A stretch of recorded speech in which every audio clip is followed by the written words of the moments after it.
Welcome to week 7 of my self-important Magic the Gathering deck building show. Uh, this is a neat week for me, but first, from last week's deck, I traded out Kindred Boon that allowed me to make my creatures indestructible over time for a Thought Vessel because I felt that the extra piece of ramp plus giving me no maximum hand size was more important. Story time. Way back when I first started playing Magic the Gathering, my very first deck was a black and white Pestilence deck. I thought I was so clever pairing Pestilence with another card called Circle Protection Black. What does Pestilence do? Well, let's scroll down here. Pestilence. 2 generic and 2 black for an enchantment. At the end of any turn, if there are no creatures in play, bury Pestilence. In today's vernacular, you sacrifice it. Then you pay 1 black mana. Pestilence deals 1 damage to all creatures and players. What is Circle Protection Black?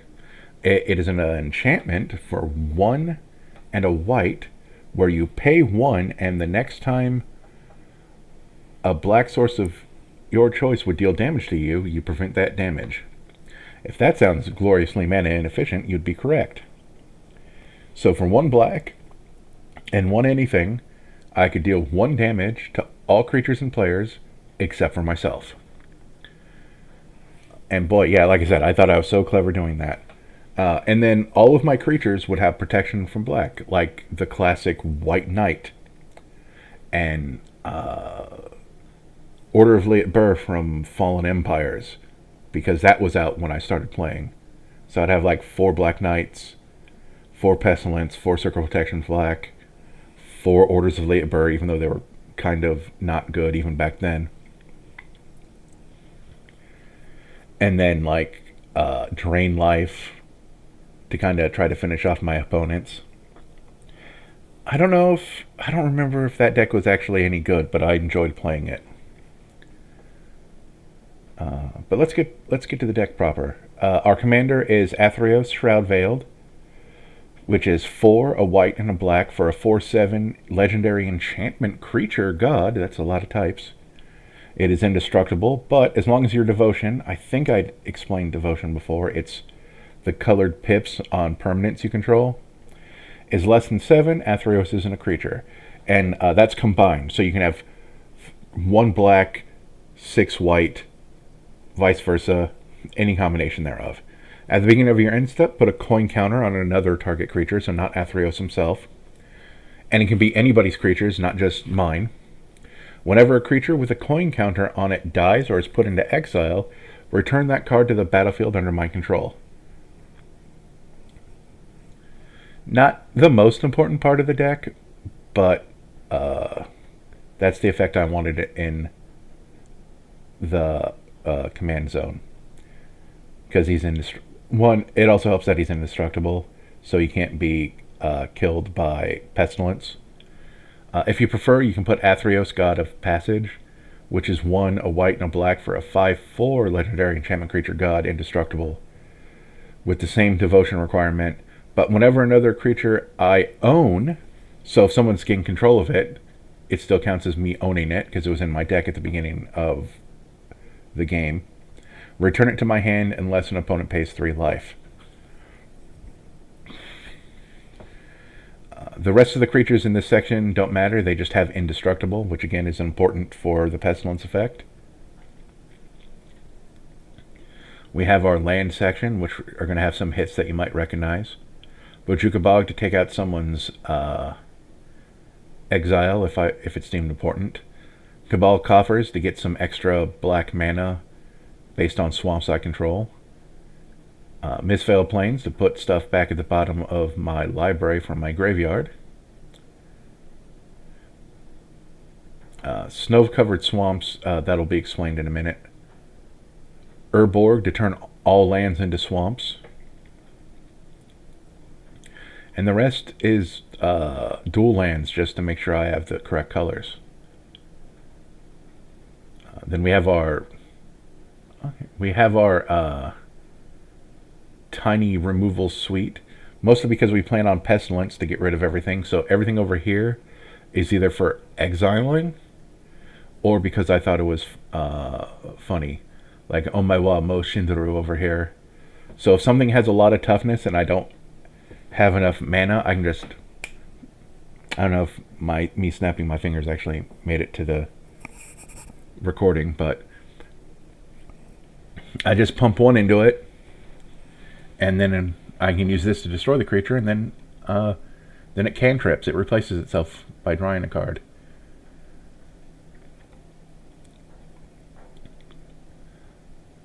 So let's go over to Pestilence. Everything in here does Pestilence in one way or another. Like, this is a big boy, that Pestilence. Black, 1 damage to each creature on each player. Noteworthy that it doesn't have protection from black itself. That's what this section and parts of this section are for. Darksteel Plate makes the thing indestructible. Mithril Coat makes the thing indestructible. Though it automatically attaches itself to a legendary creature, and I don't think I have any legendary creatures that aren't already indestructible. Yeah, because everything in here is indestructible. All my gods are indestructible and legendary. So unless I somehow get a legendary creature on my side of the battlefield from like Athreos taking it, it ain't happening. But that's just an automatic, so it just makes it basically the same as Darksteel Plate, so it doesn't really matter. And then Chroma's Memorial, which, despite being expensive, gives all of my stuff protection from black, along with all these other neat effects. So these are here to protect them from themselves. Thrashing Wumpus is a smaller... Like, look how bad creatures were. And this is just, what was that? Apocalypse? No. This was a post-apocalypse. Onslaught? Maybe Onslaught. Festering Evil. This is a Pestilence effect that does it during my upkeep just once. Last Laugh. Pestilence is when a permanent other than itself is put into a graveyard. So you can Pestilence if someone disenchants a Soul Ring or whatever.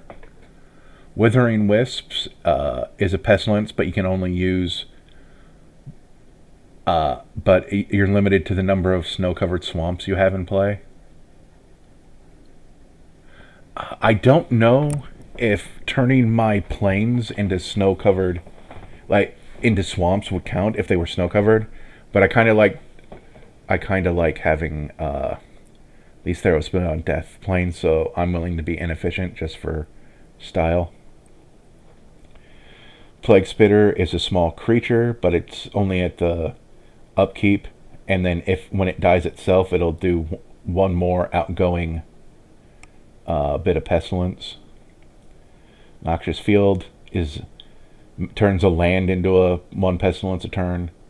Effective Vermin is expensive to activate, but I will put in a bad card to be on theme.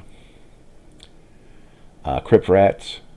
Spend only black mana, but you can do more than 1 mana at a time. So, like, this would have been a lot more efficient with the Circle of Protection blacks if this had existed back in the 90s. Because then you could front load all of that damage, and because each of those pings from Pestilence is 1 instance, so you got to pay 1 for 1. And then I have the 2 most efficient equipment tutors, kind of just to... Honestly, 1 is to grab Darksteel Plate and 1's to grab Mithril Coat, but Mage Bane Armor isn't bad either. +2/+4 loses flying, that's largely irrelevant, but it prevents non-combat damage, which is what all of these effects are. And then Pestilence Control.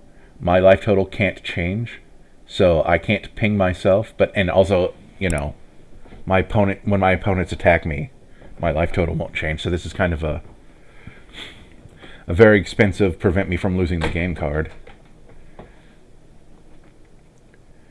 Purity.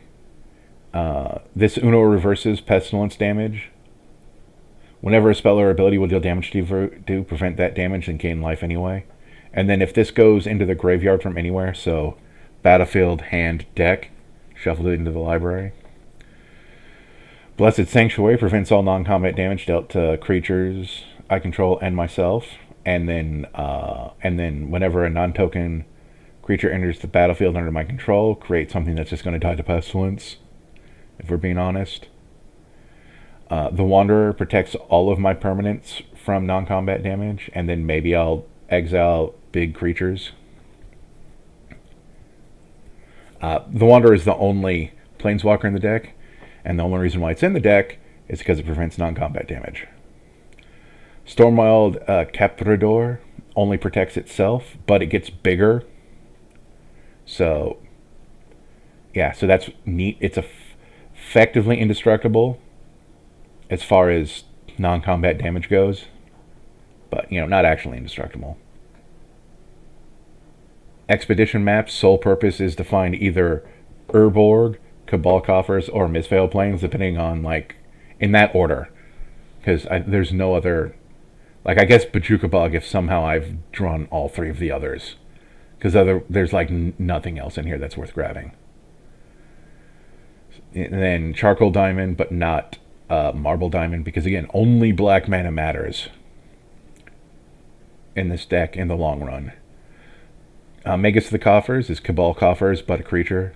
Cryptghast and Nirkana Revenant just gives me an additional black mana whenever a swamp is tapped for mana. So yeah, that's why if I had a way to find both, I would. But yeah, I'd probably get Urborg first, because turning everything into a swamp is slightly more important.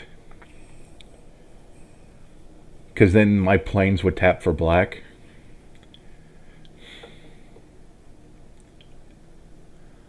Then we... Life Gain, Death Touch will go here and save draw for last.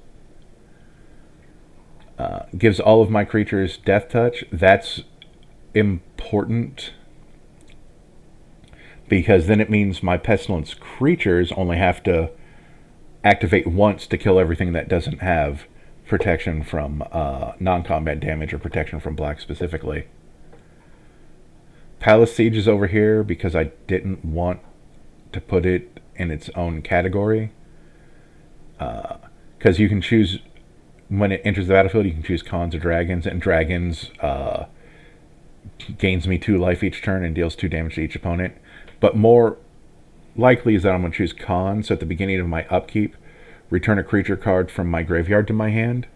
So basically, if one of my Pestilence creatures took itself out, that's the point. Exquisite Blood and Bloodthirsty Conqueror both say whenever an opponent loses life, you gain that much life.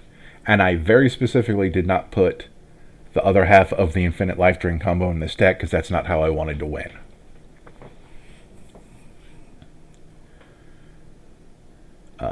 Giving those Pestilence creatures lifelink not only counteracts, it counteracts it doing damage, those Pestilence creatures from doing damage to me.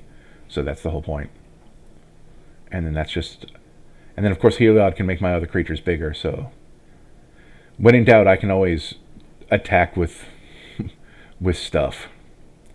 Erebos draws cards. It's a worse Greed, I think. Let's look up Greed really quick. Greed. Yeah, it's a worse Greed by 1 mana, but it counts as a creature, and those are blockers just in case I need them. Underworld Connection, Phyrexian Arena, draw a card at the beginning of your upkeep, you lose a life. Underworld Connections is basically Phyrexian Arena, but you have to activate it, and it costs 1 mana technically. because it's enchant a land. Black Market Connection.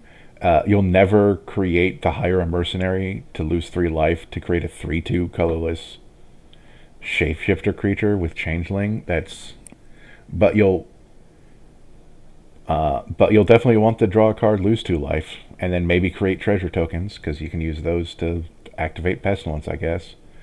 And then Flump is incredibly funny in this deck. Because whenever Flump is dealt damage, you and target opponent each draw a card. So,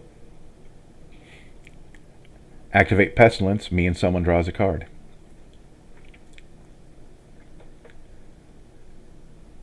And I think that's it.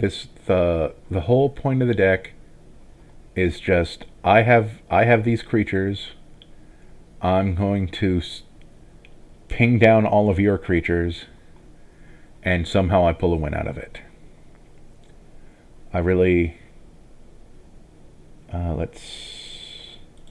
we just have one more thing to do. Did I do this yet? Show. Yeah, I already did this, because we're going to ignore that. Unselect, even though I can probably just close the tab. I'm not going to close the tab, though, because I might need to pull stuff from here. Especially the removal and the ramp. We'll see how things go. So our second deck, because as you might notice that we are only 16 minutes into this, and you didn't actually watch me build that. We have a deck called Temptation. What is so tempting about it? Well, it's Frodo, Sauron's Bane, 1 white mana for a 1/2 legendary creature, halfling citizen. Then you can pay 2 white, 2 black, or 1 white and 1 black. If Frodo, Sauron's Bane is a citizen, it becomes a halfling scout with base power and toughness 2/3 and has lifelink. That's neat. There was a mechanic called Level Up that was just absolute kind of slow rat garbage, and this is an improvement on that. Though it's been around for longer than this card. Then you can pay 3 black. If Frodo's a scout, scout changes to rogue. With whenever this creature deals combat damage to a player, that player loses the game if the ring has tempted you 4 or more times this game, otherwise the ring tempts you. And there's the temptation. This deck is about Frodo being tempted by the ring and taking people out. So we have our lands. We have a base selection of ramp. And we have 1 temptation card that I wanted to put in just to kind of get the stack going. 1 and a black enchantment. As the ring at the beginning of your upkeep, the ring tempts you. Whenever you choose a creature as your ring bearer, you may pay 2 life. If you do, draw a card. I am going to go down here. I'm going to click on this, and we're going to explain what the ring tempting us does. As the ring tempts you, you get an emblem. That is this card right here. Named the ring. If you don't have one, then your emblem gains the next ability, and you choose a creature you control to become your ring or remain your ring bearer. I always forget to say that remain part. The ring can tempt you even if you don't control a creature. The ring gains its abilities in order from top to bottom. Once it gains an ability, it has that ability for the rest of the game. Each time the ring tempts you, you must choose a creature if you control one. Each player can only have 1 emblem named the ring, and only 1 ring bearer at a time. Let's go over the ring. The first time you are tempted, your ring bearer is legendary if it isn't already, and can't be blocked by creatures with greater power, otherwise known as the ability Skulk. S-K-U-L-K. Kind of difficult to say. Second temptation. Whenever your ring bearer attacks, you draw a card and discard a card, otherwise known as looting. Third temptation. Whenever your ring bearer becomes blocked by a creature, that creature's controller sacrifices at the end of combat. So, assuming that they have something they want to throw in front of your ring bearer that has lower, same power or lower, and that it just doesn't get run over by your ring bearer. They have to get rid of it anyway. Fourth temptation. This one won't matter so much if our commander's in play, because whenever your ring bearer deals combat damage to a player, each opponent loses 3 life. Although I guess one person losing and then 2 people loses 3 life, that's still good. Go back over here, and yeah. So now and then our removal suite is kind of a lot of the usual suspects. Maybe some things you might have to go back to a previous episode if you don't remember what they do. But Despark, Anguish Unmaking, and Utter End are again the Orzhov specific ones. Do I have Deadly Rollick over here? Because I mentioned a non-bow with Deadly Rollick. It would be funny. Deadly Rollick wasn't even in here. And I think I said something about a non-bow when I was talking about this. I get so confused in my own head, but we're probably going to have a non-bow with Deadly Rollick in this deck if I didn't mention it over here. So we're going to want to protect Frodo because he's important. So let's go over here. We select the entire... Actually, we didn't need to do that. Unselect. We copy card names. We go over here. We can import these cards. And then we don't need Mage Bane armor. But now, save changes. And then now we have this. Oh, whoops, we don't need a Chroma's Memorial either. That's really expensive. So there, now we have Lightning Greaves, Swiftfoot Boots, Darksteel Plate, and Mithril Coat, which I am going to put in a more expensive printing because even though I'd use the least expensive printings if I was playing this in paper, for the purposes of how it looks when we're looking at the decks, I'm going to use the fancier versions where possible. Let's see. And then now we're going to want, like, even though he'll have a bit of evasion because he'll have Skulk, and only things with power 2 or 1 or 0 can block him. Excuse me, sorry.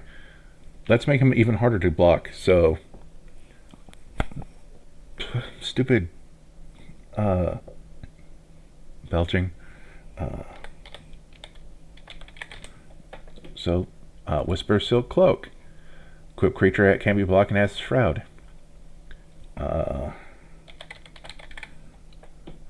Prowler's Helm can't be blocked except by walls. If you're old like me, you'll remember that people used to play walls all the time just to have like decent blockers. People don't play walls anymore.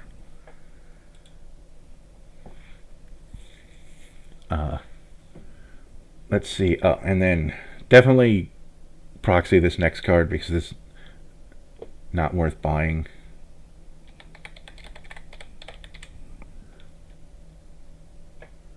Brotherhood Regalia. A creature has War 2, is an assassin in addition to its other types, and can't be blocked. Equip Legendary Creature 1, that's important.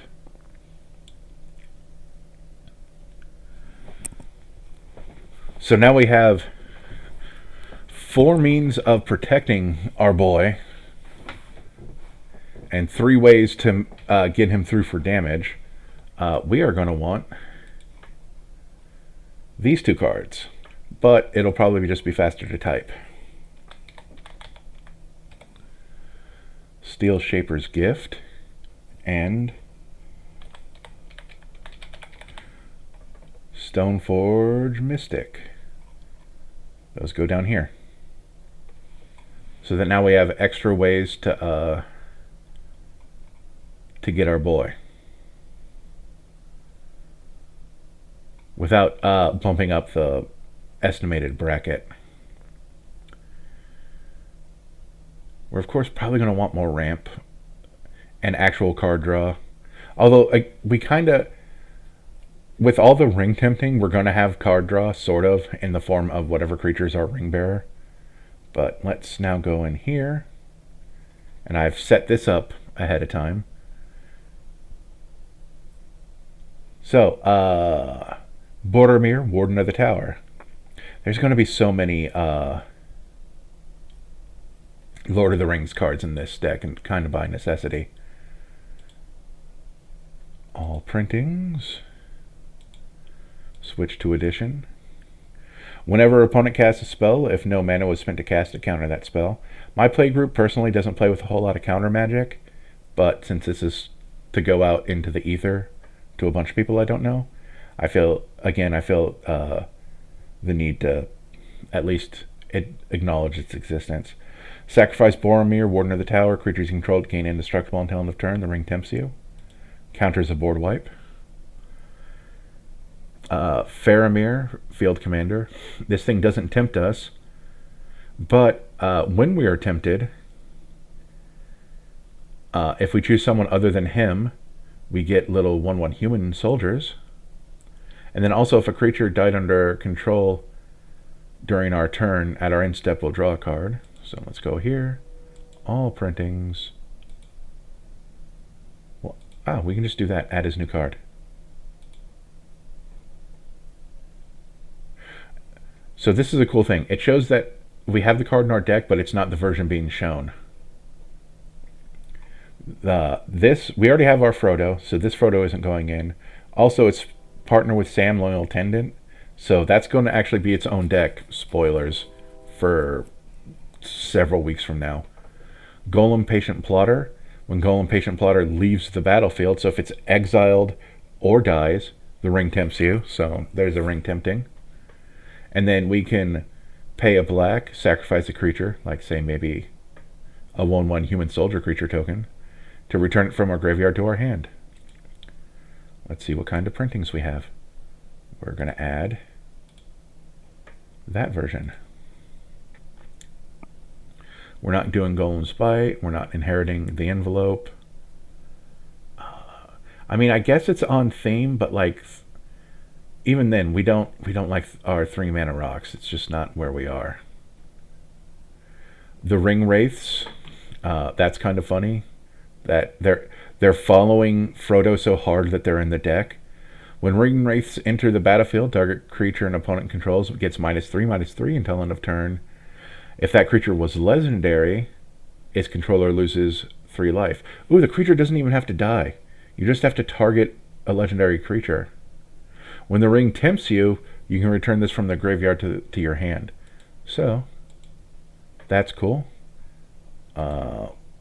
We'll use the Borderless edition since we're being fancy boys.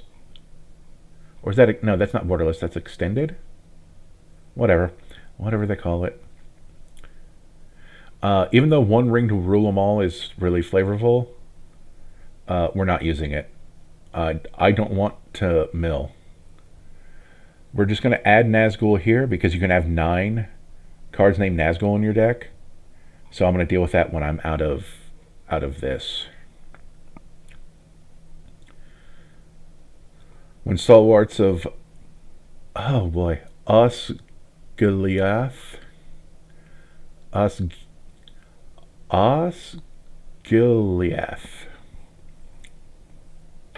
enter the battlefield, the ring tempts you. Whenever you draw your second card each turn, you know, like when your ring bearer attacks and you've been tempted twice, put a +1/+1 counter on this guy. I've been fighting a cold, so my nose is stuffier than normal. Samwise the Stout-Hearted. It has Flash, so you can play it at instant speed. When Samwise the Stout-Hearted enters the battlefield, choose up to 1 target permanent card in your graveyard that was put there from the battlefield this turn. Return it to your hand. The ring tempts you. That sounds good to me. Like, I know I said during Pestilence that I'm willing to put bad cards in the deck if they're on theme enough.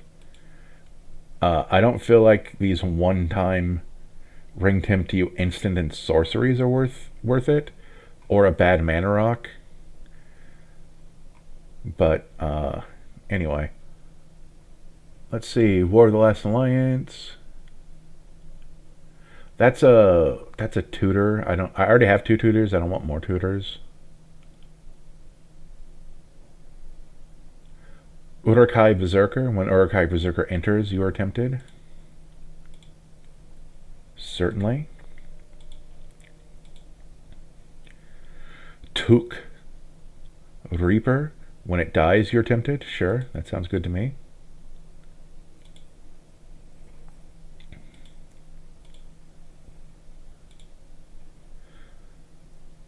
Because at least it's a dinky little creature. I feel like that's better. Witch King of Agamar. Whenever one or more creatures deals combat damage to you, each opponent sacrifices a creature that dealt combat damage to you this turn. The ring tempts you. And then you can discard a card to give it indestructible. I like that.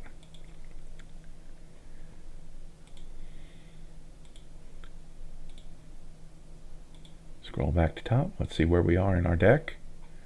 We're at 79. But now we have to take all of these cards. Okay, I gotta say, I don't like that this is called a sack outlet, because it itself is not a... I mean, I guess you can queue it up multiple times, but that's... I don't know, that just seems off. I'm going to drag all of these cards down here to Temptation, or up here to Temptation since it got moved. There we go.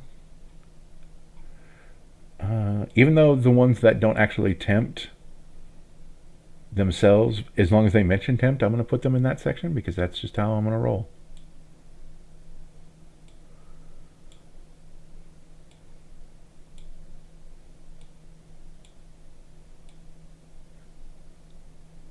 Okay, I'm going to do the thing with the Nazgul really quick. So you can have 9 Nazguls in your deck. So they printed 9 different art Nazguls. This was a big... Wow, another trip down memory lane. This was a big thing way back in early Magic. Like, not... I don't think they ever did 9, but they had like 2 to 3, I think in some cases 4 different arts for cards. Like, they did that a lot for lands, and they still kind of do that now, where they'll have 1 or 2 up to 4. But like in Fallen Empires, they did it like 2 and 3, which was another reason why that set was bad. It's because it was overprinted, and then it was actually a small set with just a bunch of different arts in it. And we're just going to have each individual Nazgul.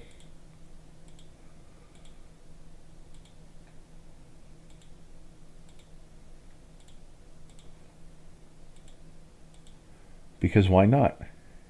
It's interesting that they each have a different price. And of course, this is something that we would 100% proxy if we were actually going to use these editions. Anyway, all 9 of you.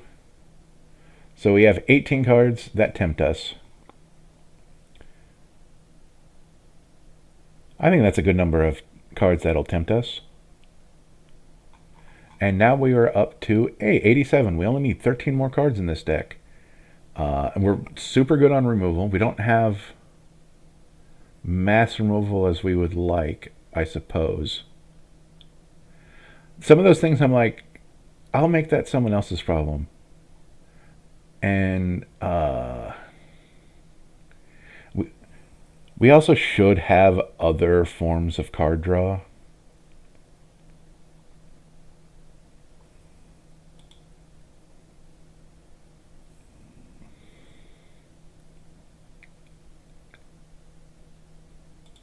Sorry, went quiet. I was just thinking, what kind of... Oh, we're going to put in cards that are really not on theme. We're going to go over to Pestilence. Like, I don't like I don't like Phyrexian Arena in the deck because like Middle Earth doesn't know what Phyrexia is. But yeah, we're gonna put in Black Market Connections, Phyrexian Arena, and Underworld Connections.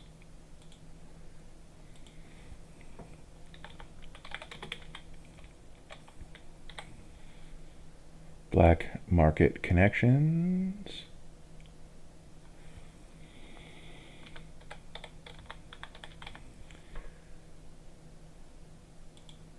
Ugh. I feel a tiny bit dirty, but we can commission a proxy and call it like Mordor Arena or something, and then we'll feel better.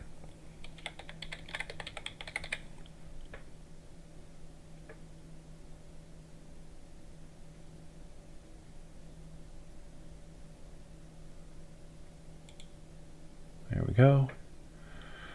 So we have 3 more things that vaguely resemble draw. You know what?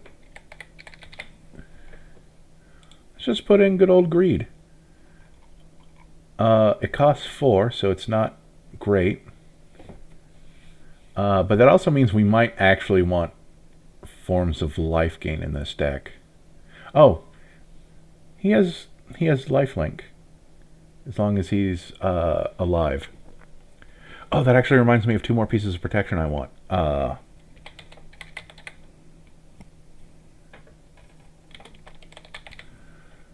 Mare's Shield, because if it's blocked or blocks a creature with Death Touch, that creature gets destroyed automatically. That's important. That's another way to... Because things with Death Touch tend to have low power, because they don't need to have high power. They have Death Touch. What else? I'm glad I queued up a third one, because I realized that I'm not even an hour, and like I'm a little over a half hour into this. There was... Oh. Borrow. The Borrow Blade. Whenever a equipped creature blocks or becomes blocked by a creature, that creature loses all abilities until end of turn. So that's like a different take on the Mirror Shield over here, because then it removes their Death Touch. It also removes Ward, Hexproof, and Shroud. So, like, that's also very good.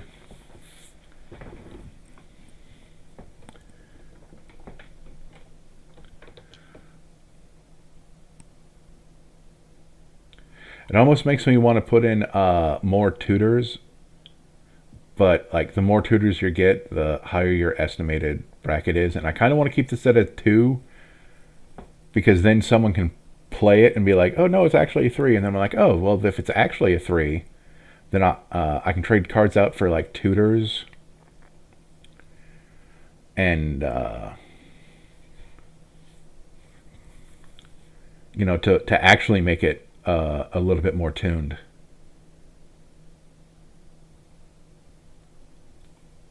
Go into card search. Oh, I like this this tab.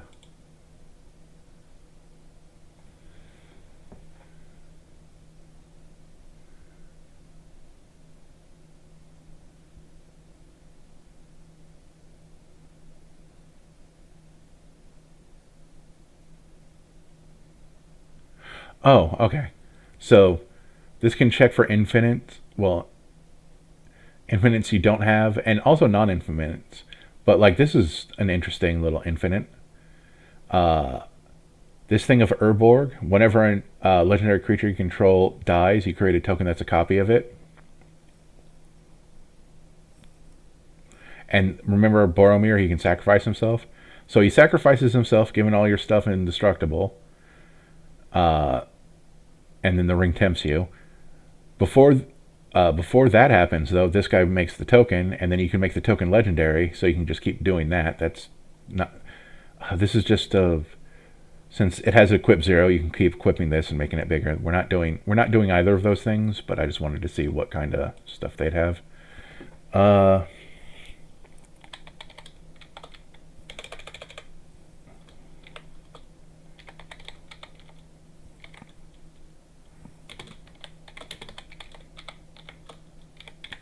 Let's see what other stuff from...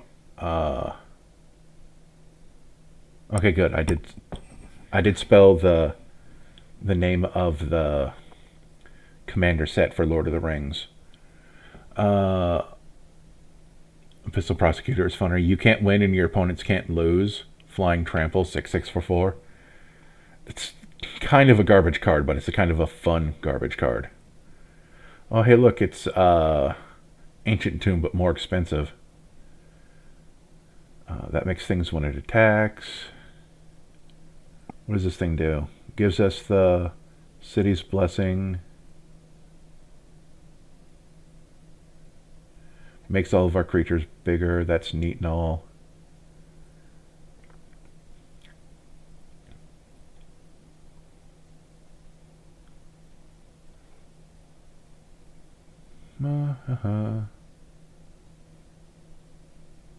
I don't like having this kind of effect. Again, also it references commander creatures, so I'm instantly down on it, even though like I'm no shame on Arcane Signet. Oh, Bilbo's Ring, that definitely goes in. I'll read it in a second. As long as it's your turn, equipped creature has hexproof and can't be blocked. That's another one of those cards I was trying to think of. Whenever a equipped creature attacks alone, you draw a card and you lose a life. So, and it also equips Halfling 1. What's funny is that that's technically the One Ring, but it's not the One Ring card. Because it's the One Ring at a different point in the story. Excuse my belchiness. Bill the Pony is silly.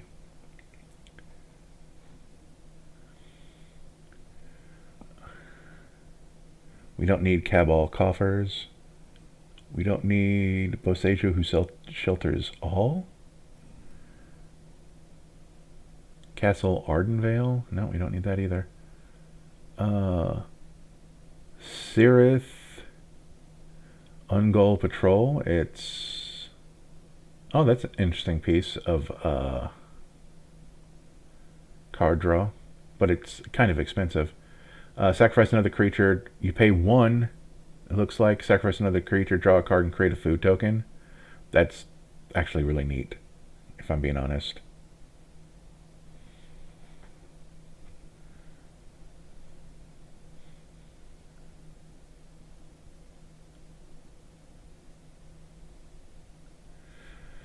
That's just another expensive card we're not going to use.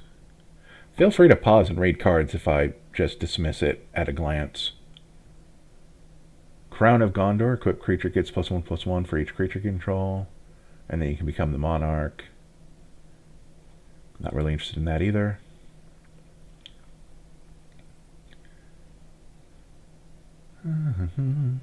Dawn of Hope, whenever you gain life, you may pay 2 if you do draw a card. That's mildly interesting, but I don't think I'm going to use it.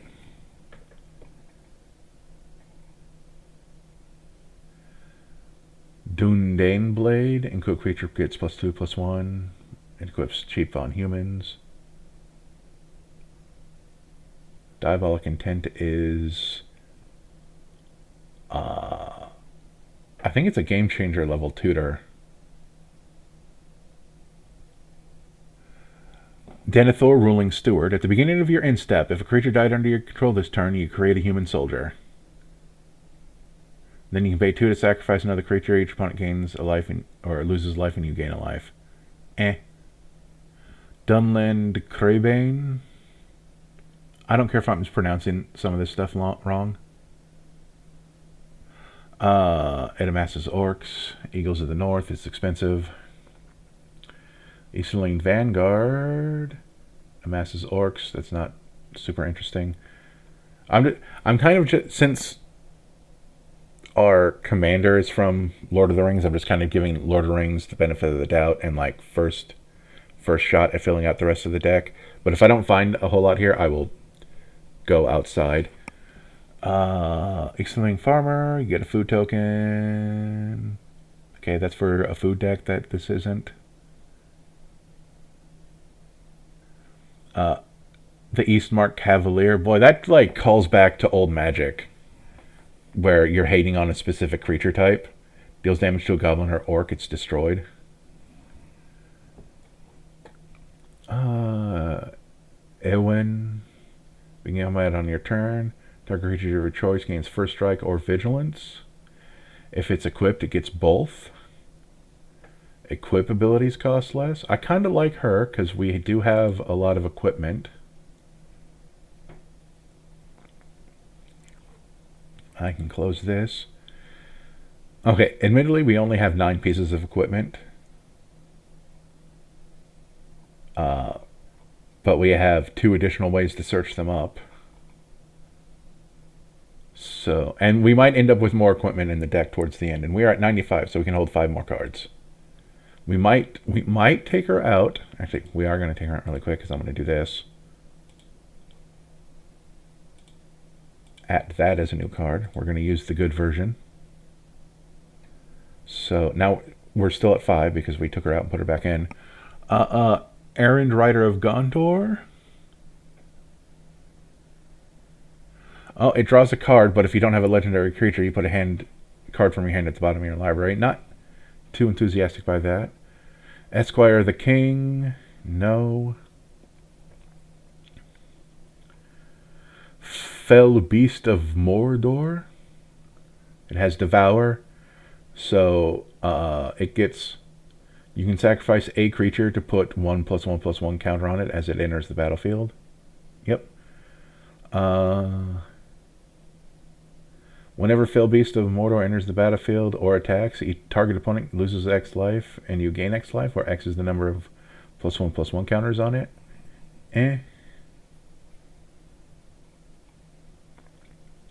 The Field-Tested Firing Frying Pan. Fiend Hunter. Flowering of the White Tree. We actually don't want our legendary creatures to get bigger. That's actually kind of funny to think about. Frodo, Determined Hero. I mean, we already rejected this one, but let's give this one a try.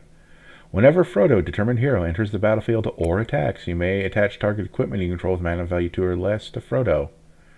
As long as it's your turn, prevent all damage that would be dealt to Frodo. Well, that's neat, but not as cool as the one that actually wins the game.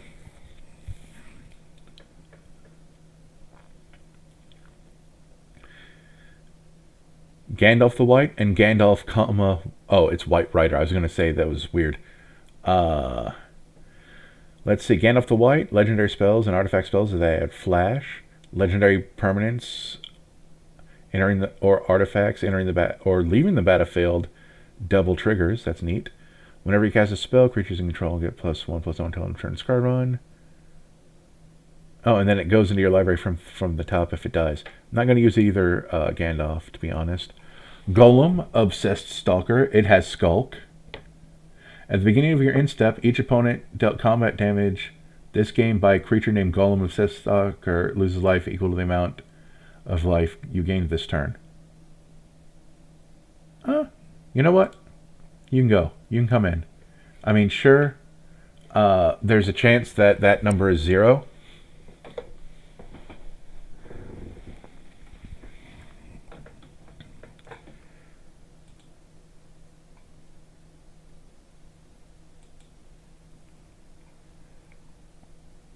So many versions of this card.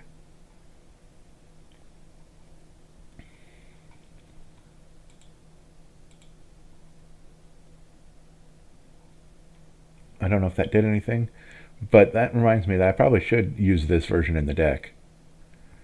Glamdring. Equipped creature has first strike and +1/+0 for each instant and sorcery in your graveyard. I don't think that's going to matter. Gilrain, Dundane Protector. Exile another target creature you control. You may return that card to the battlefield under its owner's control. If you don't, at the beginning of your next end cap, return that card to the battlefield under its owner's control with a vigilance counter and a lifelink counter on it. That's neat, I guess. Golem, Scheming Guide. Whenever Golem Scheming Guide attacks, look at the top 2 cards of your library. Put them back in any order. Then choose land or non-land. An opponent guesses whether the top card in your library is the chosen kind. Reveal that card. If they guessed right, remove Golem from combat. Otherwise, you draw a card and Golem can't be blocked this turn. You know what?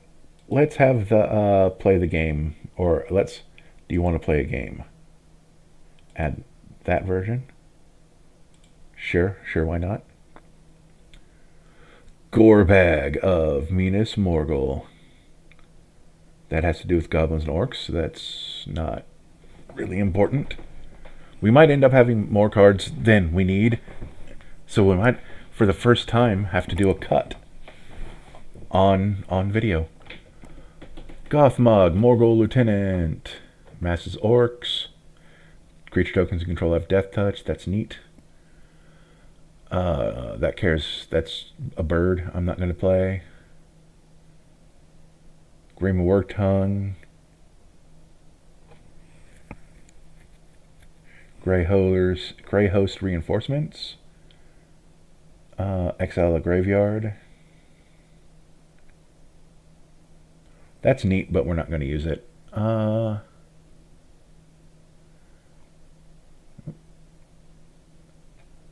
Hylian Rope is a weird card. Haunt of the Dead Marshes. I think that's a reprint.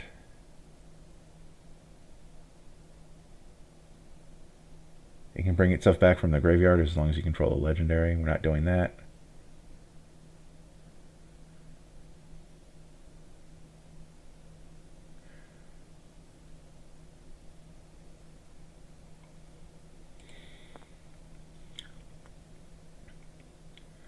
Wow, a vanilla creature. That's so wild. King of the Oathbreakers. Whenever King of the Oathbreakers or another spirit you control becomes target of a spell, it phases out. Whenever King of the Oathbreakers or another spirit you control phases in, you get a spirit. We're not using that, but that's a neat card that I totally kind of want to put in a deck. Horizon Witness, we're not doing that. I'm kind of... We should probably put that version into the deck. You're probably going to watch me switch the editions of a lot of cards to see if they have an LTR version. Or LTC, depending. Lobella, Defender of Bag End. When Lobella enters the battlefield, look at the top card of each opponent's library. We're not doing theft effects, just on principle. Lobella Sackville Baggins. When Lobella Sackville Baggins enters the battlefield, extra target creature card from an opponent's graveyard that was put there from the battlefield this turn. Then create X treasure tokens where X is the exiled card's power. So it's flash, and she's a menace. That is funny.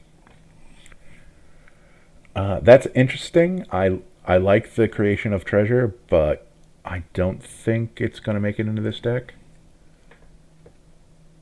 That one cares about humans.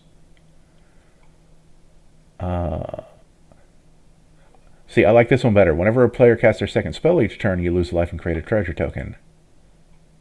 That's more sustainable.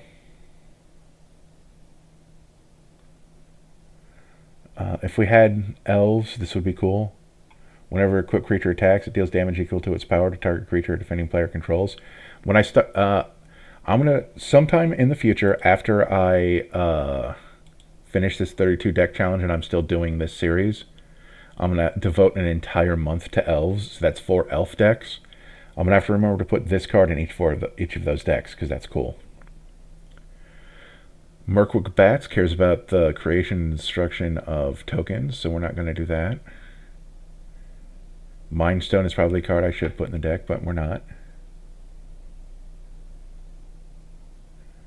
Merciless Executioner, part of a long series of black cards that cost 3 mana and make everyone sacrifice a thing.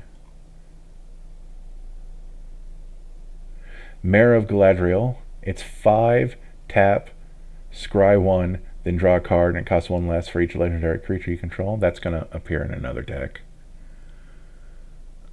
Mortar Muster. Nope. Mortar Trebuchet. Is that the thing? Oh, but that cares about goblins and orcs. These Mordor cards are probably going to appear when I do a month dedicated to tribal, and one of them is Goblin Tribal. Or Typal. Sorry, they changed it.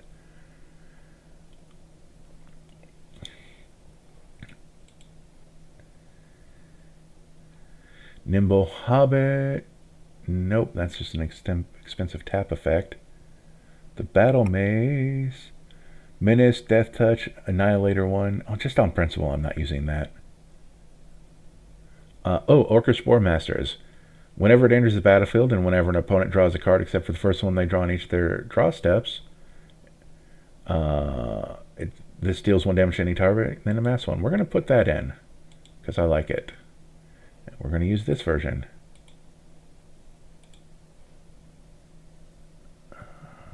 Vial of Galadriel. If you draw a card, well, you have no cards in hand, you draw 2 cards instead. If you gain life while you have 5 or less life, you gain twice that much, and then it's a expensive mana rock. Not sure I'm in on that. We're not using the Palantir because I don't want to mill myself. Ramas Sekor, Ancient Shield. I thought that was a person, honestly, because I didn't look down. It creates walls. Protectors, just 2 bodies. Those halflings ain't making it into this deck. Rosie Cotton of South Lane. Halfling Peasant. Creates food. There's a whole nother deck that a lot of these halflings are going to make it into. Just minor spoiler. Whenever Saradoc, Master of Buckland, or another non-token creature with power 2 or less enters, you get a halfling. Okay, and then he buffs himself. Sauron the Necromancer, is he going to be in here?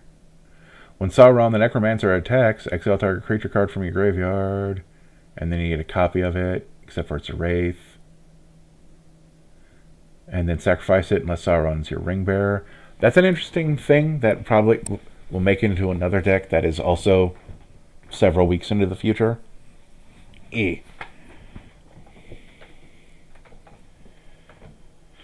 Morgul Knife, Trample and Lifelink. Oh, because Morgul Knife is Shadow Spear. Shadow Spear is so tempting. But, like, Frodo's already going to have Lifelink, and multiple effects of Lifelink don't count. Shelob, a Dread Weaver. Whenever a non-token creature an opponent controls dies, exiles it. That's actually good, exiling stuff that dies so it can't come back. Put a creature card exiled with Shelob Dread Weaver into its owner's graveyard. Then this gets 2+1/+1 counters and you draw a card. I actually like that. Put target creature card with mana value exiles. Oh, and then or you can take control of it. We're not big fans of theft effects, but in my play group, but as I think I mentioned before, taking from the graveyard is fine. Because we don't like the Golgari player, I guess. Nope, we're not Desire Sheriff. Snarling Warg? Nope. Like, that wouldn't even go in the Goblins deck, because it's a wolf. Oh, Stonehewer Giant would go into the deck if I wanted to put in another, an expensive tutor, geez. Sting. +1/+1 in haste. First strike against goblins. Like, I like the untap, but I'm probably never going to block with Frodo anyway.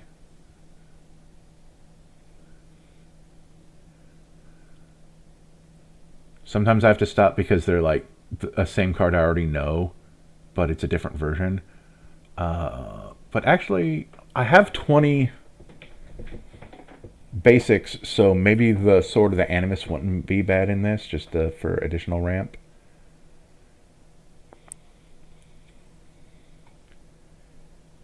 The One Ring is a game changer, so it's not going in the deck. The Gaffer is going into that Hobbit deck. The Gaffer. Thought Vessel. The Torment of Golem. Troll of Khazad-dûm. Can't be blocked. Oh, it has Super Menace. But also Swamp Cycling. I don't think I need that in this deck. Verge Rangers. Look at the top card of your library at any time. As long as an opponent controls more lands than you, you can play lands from the top of your library. I do like that. I'm going to put it in for now, but I have a feeling I'm going to take it right back out if we've gone over. Oh, Verge Rangers isn't even unique to. So we're going to add the version appropriate. Whoops. Warg Rider. That's just goblins and orcs and stuff. When Voracious Fell Beast enters the battlefield. Oh, yeah. Okay, so that other Fell Beast and this Fell Beast, they have the same head. So that's just what a Fell Beast is. They are drakes. Enters the battlefield. Each opponent sacrifices a creature. Create a food token for each creature sacrificed this way. That's a lot for 6 mana. Or I should say, 6 mana is a lot for that garbage effect. Or decent effect. Just, yeah. Untap all creatures we control.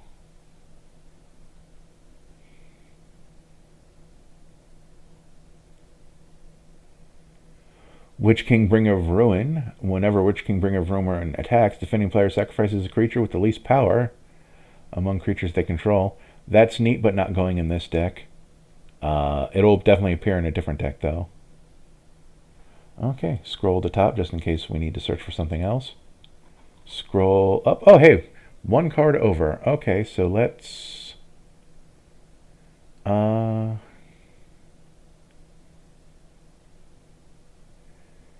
let's look around for 1 card to cut. What's our time at? We're at 1 hour, so we're going to be doing more stuff. That's why I queued up a 3rd deck. But yeah, it really does fill out the time when I have to look through cards manually, doesn't it? Looking for...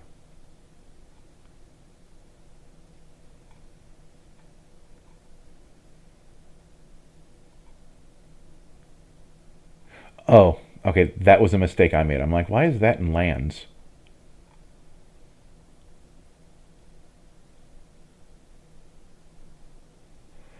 I do not like Bowmasters being in there, so I think I am going to make... I'm just going to call this Creatures.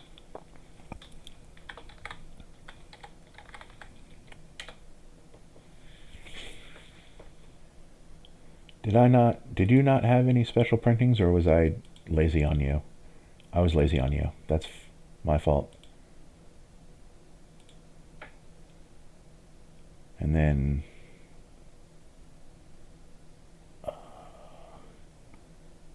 I'm not really going to call that a draw effect.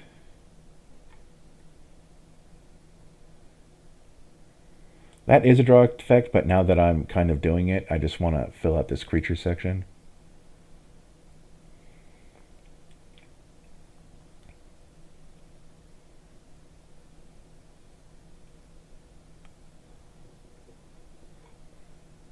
Oh, exactly what I said it was. The Verge Rangers are going away. And then, just because they are creatures, even though they ramp, I guess, I'm just going to put you in the creature section, because it makes me feel better having you over here. And also, I think I messed up on you. Yep, there's your special printing. There we go. I like this deck. The only card that I could argue being unhappy with is Phyrexian Arena. But I don't really... Well, I wasn't going to keep Verge Rangers over it, I'll tell you that much.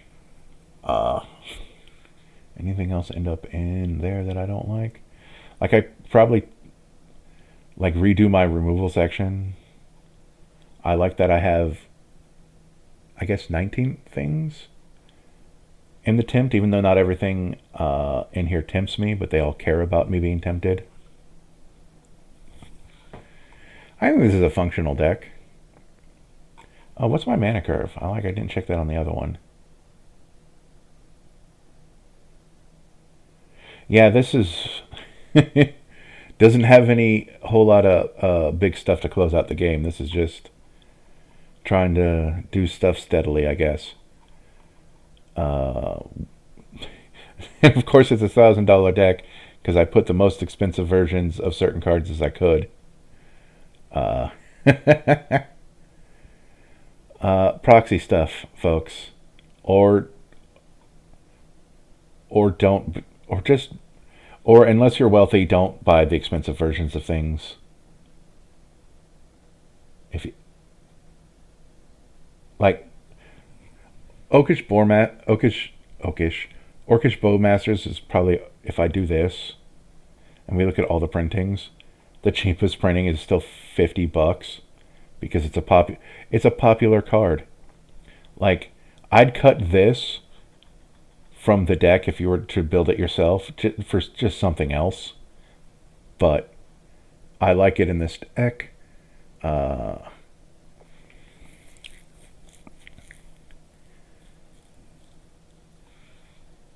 Though with this deck as low to the ground as it is, I guess my ramp being absolute garbage isn't the worst.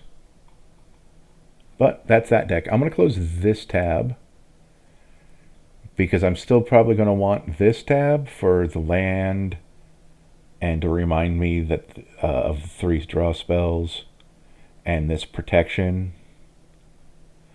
Actually, I am going to copy card names and quantity. So the 3 decks, this is a triple feature, sort of. Because we still have another hour to kill, and I felt bad about last week being only an hour and a half. So we are going to import my lands. Save changes.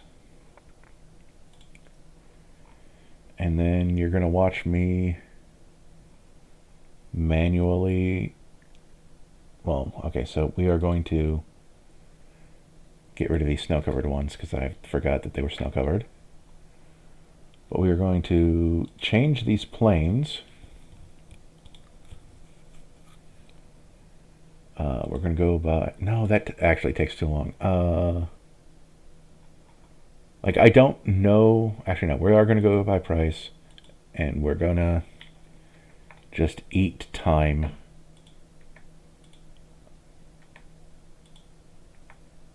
We're going to go down until they're more than 35 cents.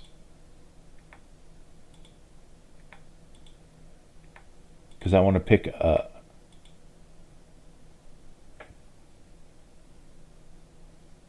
let's see. Z and R? Oh, I forgot to change the additions. I'll do that. I'll either never do that or I'll do that sometime in the future.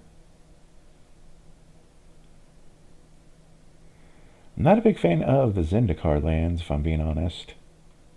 Just because it's a bunch of floating stuff. So now we're above that. But I'm going to do a little bit more. Because, yeah, it's... The Zendikar ones are always the cheapest. Actually, FDN. Let's... Whoops.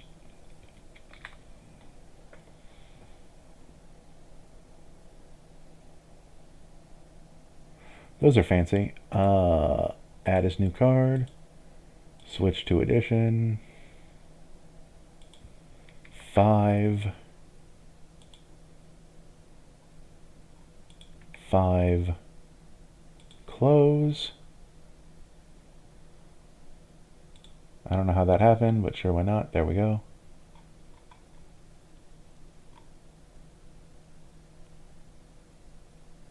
Although I probably don't need Cabal coffers in this one. Or Urborg. So we'll see what else. And I'll explain all the cards that already made it into the deck, because I kind of, this was, you might be able to pick up by reading what theme, and of course the name. Honestly, making Orzhov decks that aren't aristocrats is super difficult. As it turns out, because they love the aristocracy.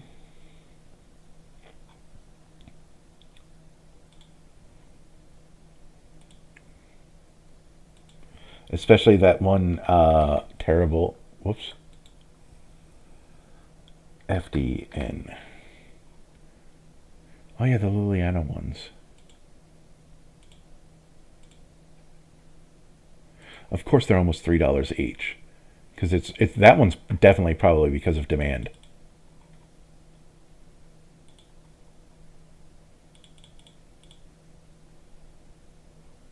There we go, and we're at 34 lands. So let's put in 3 more lands. Go to the land base.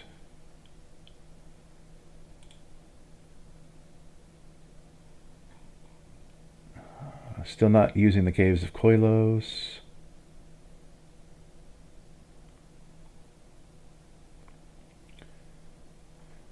Oh, you know what? We're going to use that.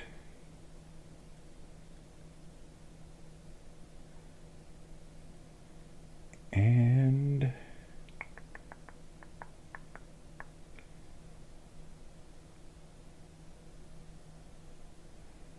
I don't like this 2 or fewer, because I don't play games where 2 or fewer matters, I guess you can say.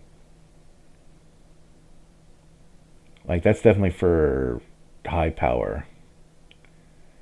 And that's not a place I like being.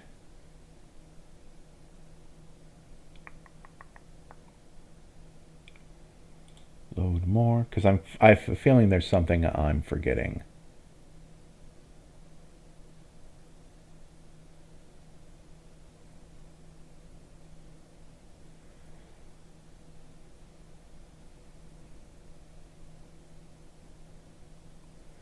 And I'm just look at that, $20 per land, because I think this is a secret layer, yeah.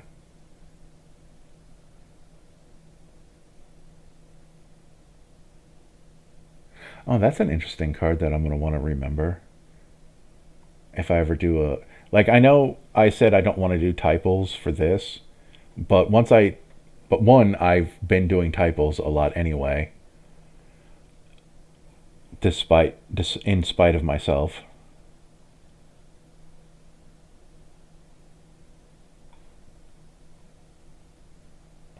Scroll back to top. So we are at, okay, geez, I only added 1. And I guess I did get all of the, go over here, go into history.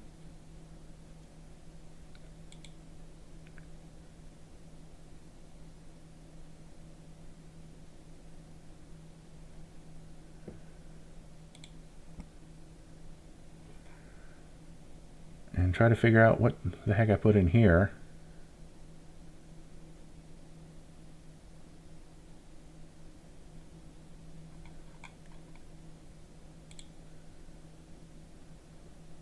We are just going to copy card names. We are going to import, and then we're going to have to deal with the fact that I'll be making the deck illegal because I'm going to have multiple copies of a bunch of stuff. Save changes.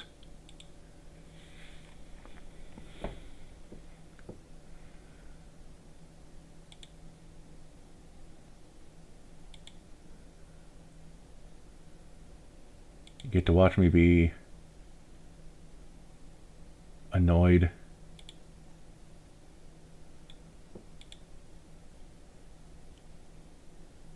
Oh, maybe that Lotus Field?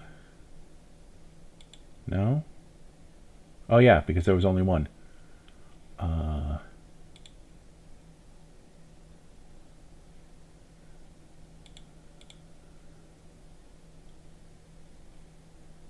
and I guess I forgot the Orzhov Ballistica.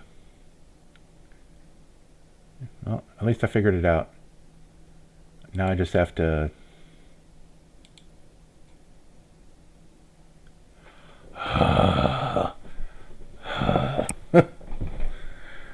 Every now and then, Architect's like, we don't want you to actually do work on your decks. Nope. Okay, so we gotta refresh because it's actually important. refresh again.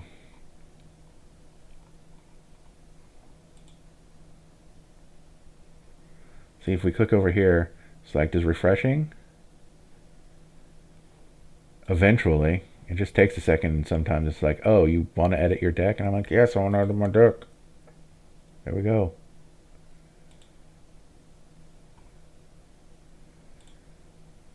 Two superfluous swamps.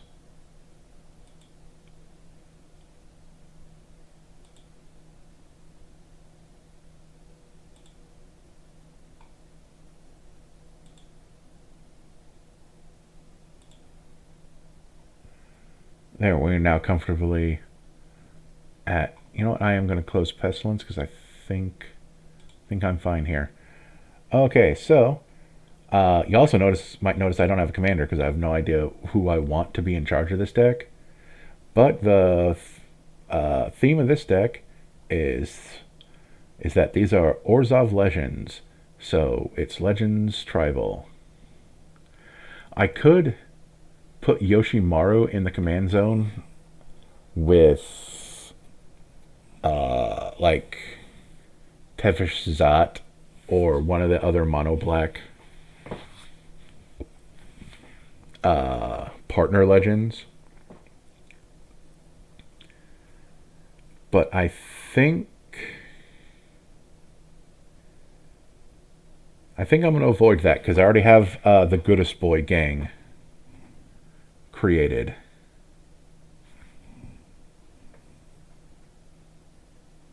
Right? Home. Past episodes. Yeah, the Goodest Boy gang right there. Alongside Volo's journal. That was last week. Spoilers. So it's like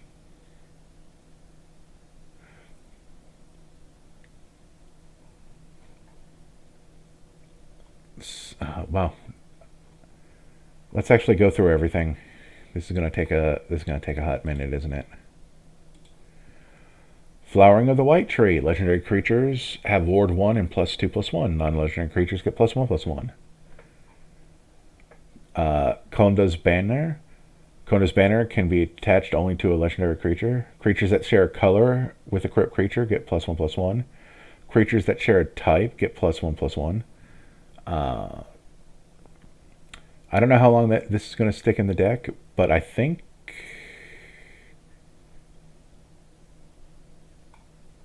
because I don't think I have a whole lot of creatures that are going to share a type now that I look at it. Yeah. So the first cut, Konda's Banner. Like the +1/+1 for sharing in color, but it's other, so it doesn't get it itself. Colonel Autumn, Lifelink, Exploit. Other legendary creatures you control have Exploit. Basically, when this creature enters, you can sacrifice a creature. Whenever a creature you control exploits a creature, put a +1/+1 counter on each creature you control. That could be a cool commander.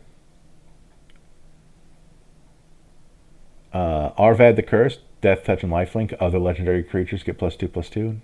He costs 5, so I don't think he's good enough to be the commander himself. Mjolnir, Stormhammer. When Mjolnir enters the battlefield, attach it to target legendary creature you control. Whenever equipped creature attacks, tap target creature defending player controls and put a stun counter on it. Then Mjolnir deals damage to each opponent equal to the number of tapped creatures that opponent controls. Probably not going to be a lot, but it's a free equip. And it also locks down a blocker. Don't know how long this card will stay in the deck, but it's amused me. You might remember Gandalf when we were talking during the Temptation. Legendary spells and artifact spells have flash. Legendary permanent or artifact leaving or entering the battlefield gets double triggers, which means we can do double exploit over here.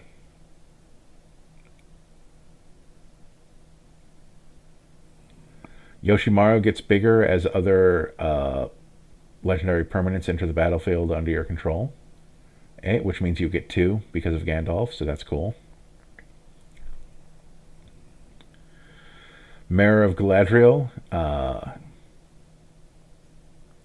We plan on having a lot of legendary creatures. It's actually going to be funny because we're probably going to exploit legendary creatures with legendary creatures. Heroes Podium, legendary creature. Get +1/+1 for each other legendary creature you control. And then X looks at the top X cards of your library, reveal a legendary creature and put them into your hand. The rest in the bottom of the library in a random order. This is kind of expensive. There's our lands. No legendary lands, though, because that's unnecessary. Good old Mithril Coat, that goes in every deck. Because it at least protects your commander if you don't have a lot of other legendaries. Excalibur, Sword of Eden. This costs X less, which is the total mana value of historic permanents. So legendaries are, in fact, historic. So that's cool. Equip creature gets +10/+0 and has vigilance. Equip legendary creature too. Only legendary creatures can wield Excalibur. That's funny. Mox Amber. Surprised. I guess I'm surprised it's not a game changer since it's a Mox. Add 1 mana of any color among legendary creatures and planeswalkers you control. I guess they decided that that wasn't good enough. Although fast mana doesn't really have a section on that, even though it should. The Iron Crag is legendary itself, but also you can turn it from a mana rock into a piece of equipment. Traxos, Scourge of Krug, is a 7/7 for 4 that enters play tapped and doesn't untap unless you cast an historic spell.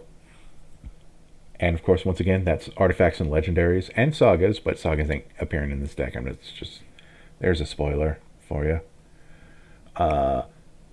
Yomiji, who bars the way. He's an expensive 4/4. This can go away.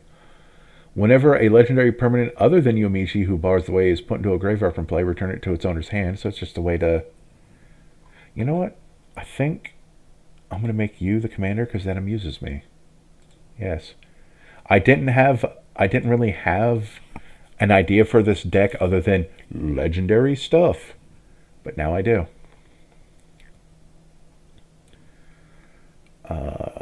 Back over here. Primeval's Glorious Rebirth. It's a legendary sorcery, which means you can only cast it if you have a legendary creature or planeswalker in play. Return all legendary permanent cards from your graveyard to the battlefield. Teshar, Ancestor's Apostle. Whenever you cast a historic spell, return target creature card with mana value 3 or less from your graveyard to the battlefield. That'll hit some stuff. It'll hit our commander, so that's cool if we decide to leave our commander in our discard pile at some point. Ratadrabik of Urborg, we were looking at that card. Other zombies we control have vigilance. I didn't see a whole lot of zombies in this deck, but whenever a legendary creature you control dies, create a token that's a copy of that creature, except it's not legendary, and is a 2/2 black zombie in addition to its other colors and types. So, you know, we can bring them back as other stuff. Lauren, Disciple of History. Whenever Lauren, Disciple of History, or another legendary creature enters the battlefield under your control, return target artifact card from your graveyard to your hand. I don't know how often that is going to come up, but I imagine every time I cast Excalibur, someone's going to want to disenchant it. So let's go in here.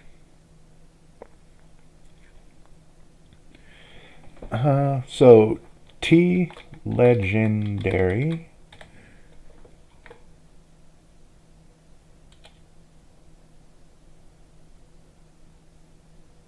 Actually, no. Legendary. Let's see what other stuff cares about legendaries that we can put in this deck. Although I do want to put some non-legendary. Sorry, once again, ram cards in here.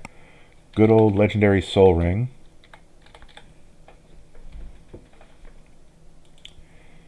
Good old legendary arcane signet. Good old legendary Orzhov signet.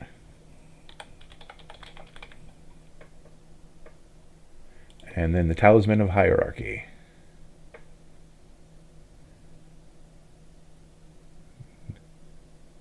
There we go.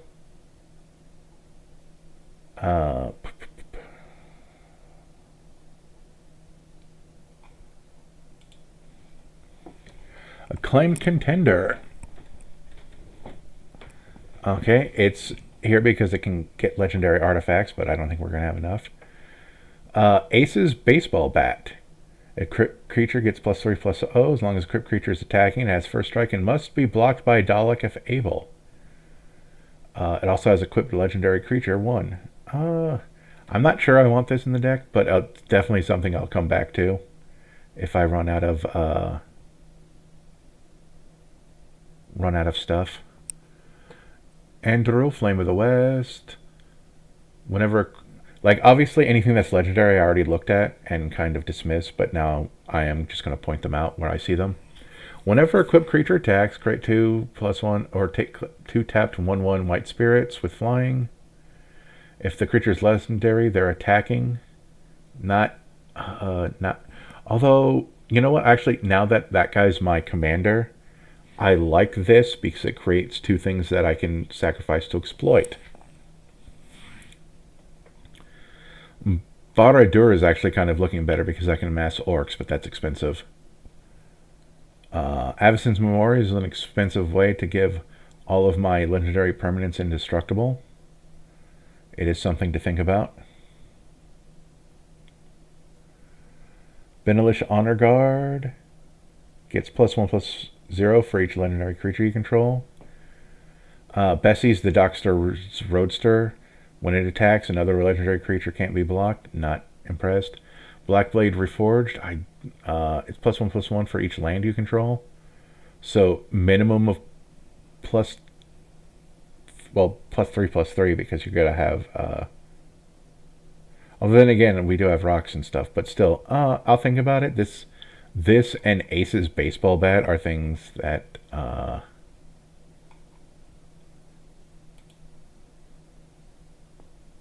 I was going to want to screenshot that to share it with someone, but I'll do that off recording. Okay, that creates Avacyn. That's why that. The Bounty Agent sacrifices itself to destroy legendary permanents. That's an artifact, creature, or enchantment. Brotherhood Regalia. Actually, you know what? Yeah. Because making our commander unblockable is hilarious.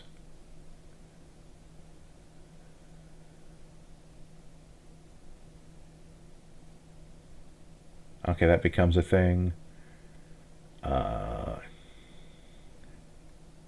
Oh yeah, I don't have my removal suite. That's funny. Legendary creature gets hexproof.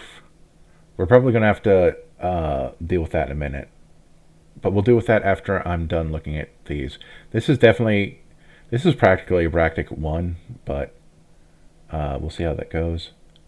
I also realized that I said I put in O legendary, but not -O non-legendary, so that's the Crown of Gondor.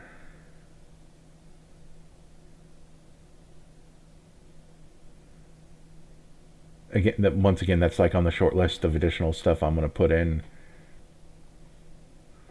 That's expensive, so that the Day of Destiny is not going in. Cybermen Squadron is useless in this deck because it's not a. It also says non-legendary. That's what made me think that I kind of messed up. This draws a card. That's not. This cares about non-legendaries. Legendary humans you control have indestructible, but I don't think I have that many legendary humans.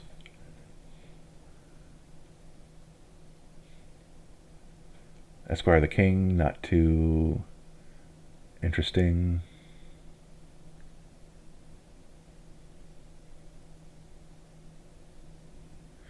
This is the kind of thing that would go in a 3-color deck. Pay 1, tap it to add 2 mana of any combination of colors to spend only on legendary spells.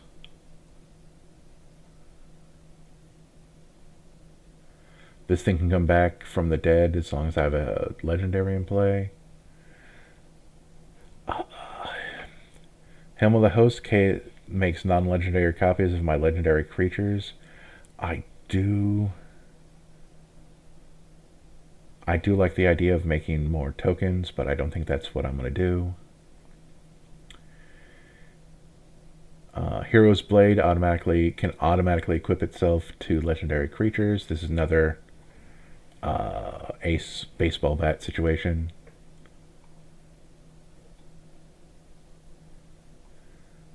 I am going to click on this because I want to read this. This is in the deck because of its +7. That may never happen. You get an emblem with, at the beginning of your upkeep, you may cast a legendary spell from your hand, graveyard, or from the cards you own in exile without paying its mana cost. That's pretty sweet.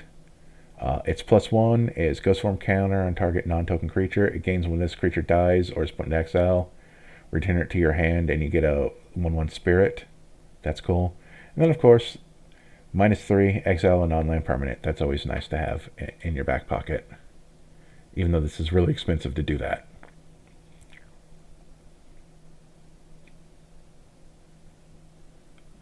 Konda's Hantamoto. Okay, nope.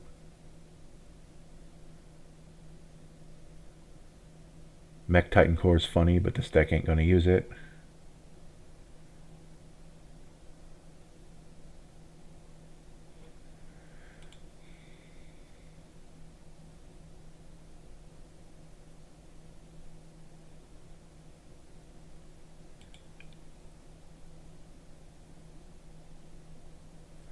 I'm trying to see where it says anything about legendary.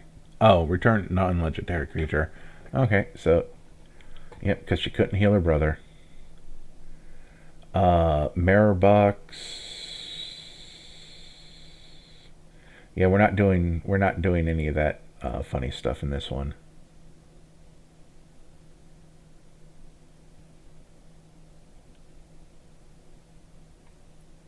Okay, that creates a legendary creature.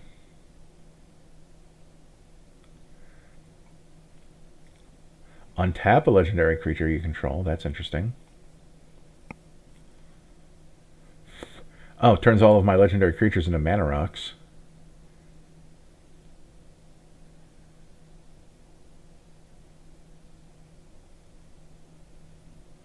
Search for glory.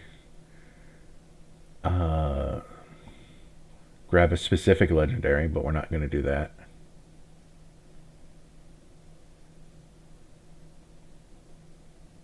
Sword of the Chosen. Wow, that is legendary, or that's equipped with a weird extra step. Sort of. We're not using it, but again, that's kind of an ace baseball bat kind of thing. Especially since this deck is definitely a low power deck, now that we're getting more into it. If this deck had red in it, Godo's Maul would definitely have a chance. I didn't like the Kinrith's Royal Funeral when I read it, because you have to exile cards from your graveyard, and I don't want to do that.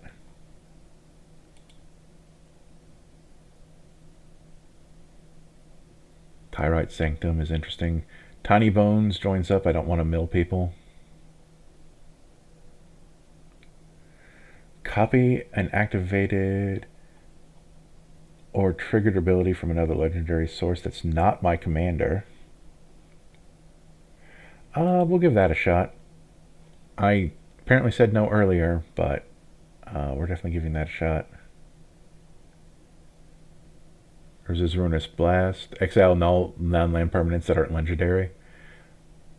You cannot pass. Yoshimaru. Shimi, we write at dawn. There's actually a card. Whoops. That I didn't see that I thought I would see. Set LTR. There's a specific There it is. Your opponents can't gain life, and then sacrifice another creature. Target player loses 1 life. If the second creature was legendary, amass Orcs 2, which gives us more tokens. There we go. We are now up to 67. This deck is silly.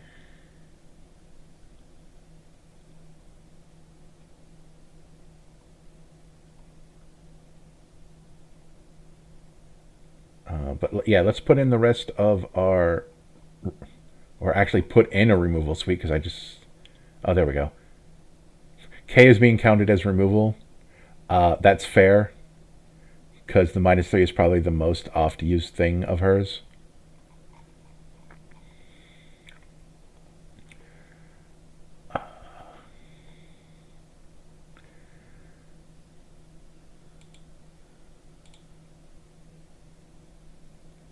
Let's bring back Pestilence, because that had the easiest to edit removal suite. Although maybe the other one would have been better, because I realized... yeah, well, I can always add to it and subtract. So, ding, import.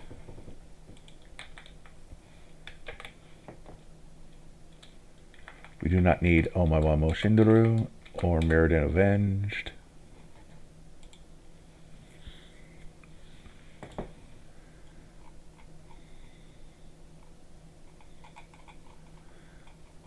So we're now up to 75. So now we are going to put in Settle the Wreckage. And now I'm going to scratch my back.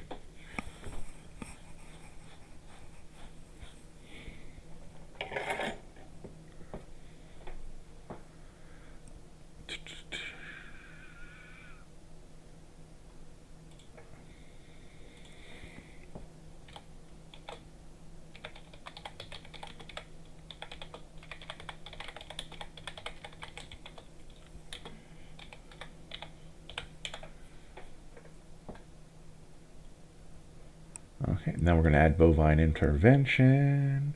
We'll add Cast Down. We'll add Disenchant. We'll add Fateful Absence.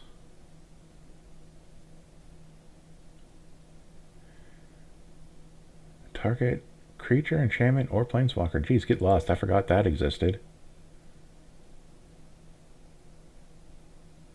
Artifact, enchantment, or planeswalker. Go for Throat, Heartless Act, Infernal Grasp. If nothing else, we'll at least have decent removal.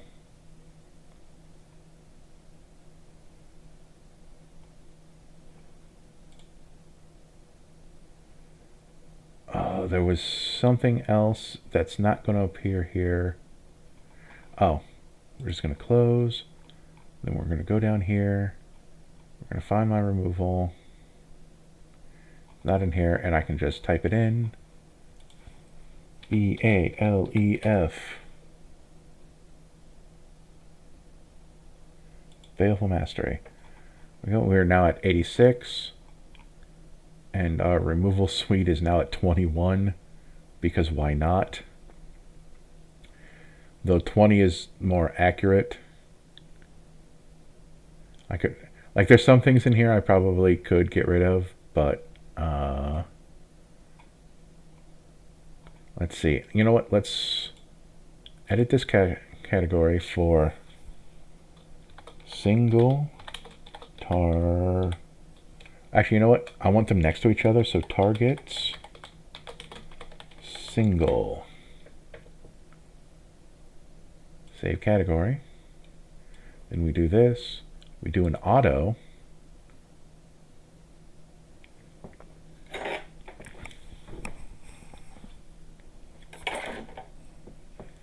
And then we rename this to target. Targets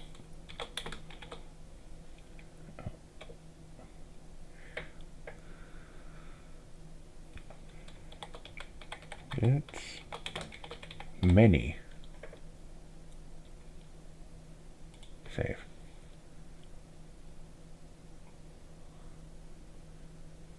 So now we find the ones.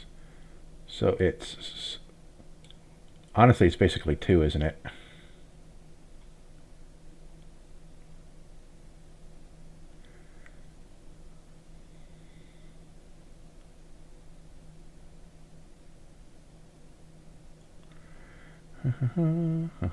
Yep.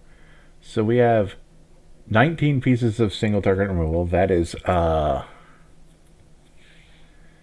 actually I'm just gonna edit this category to AOE, even though that moves it somewhere completely different part of the section. But we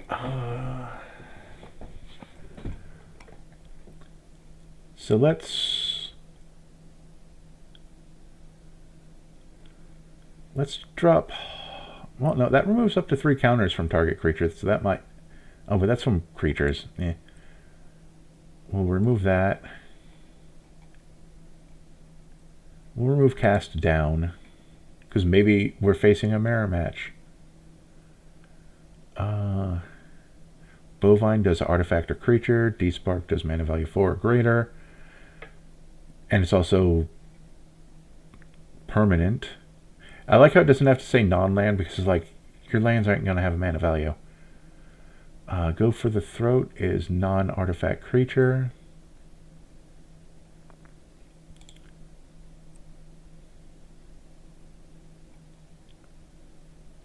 Kind of want to get down to 15. So I'm looking at the stuff that has oh, you know what it is? I'm at 15 because K is going to go into a different. I'm going to put her into the recursion section because of her +1. There, now I've target single, which I can actually edit back to single target since.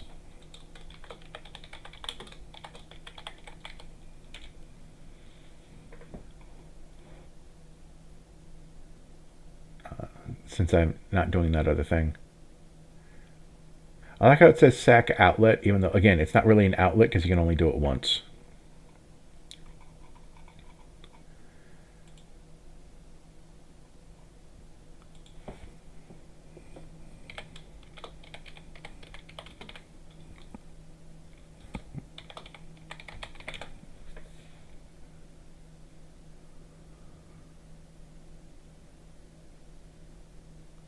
That's weird. We're going to put the Patriarch Seal to untap target legendary creature you control.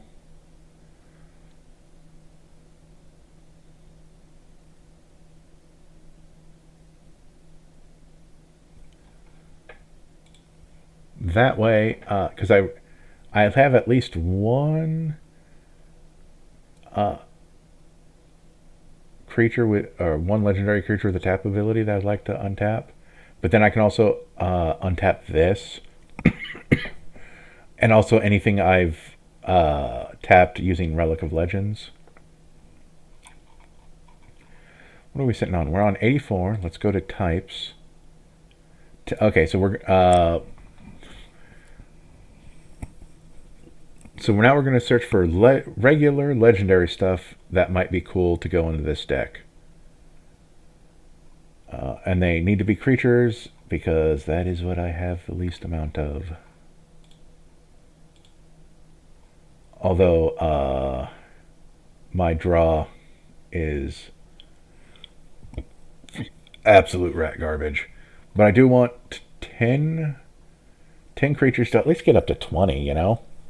Especially since they're exploiting each other. Excuse me multiple times. Actually, I probably want to go up to like 24. So, well, you know what? We'll get good old black market connections. It's not legend. Like, not everything in this deck obviously is legendary. So some things are going to go away when Urza gets mad for not being in the deck because he's not white or black. It's interesting that he has mono white. Oh, actually, no, he could be in this deck because I think no, he's mono blue, Orzhov, and Esper. That's his timeline. And then I think he goes back to Orzhov. So he starts as blue, gains white, gains black, then loses black. Then probably gains black again because he's the villain of his own story. Then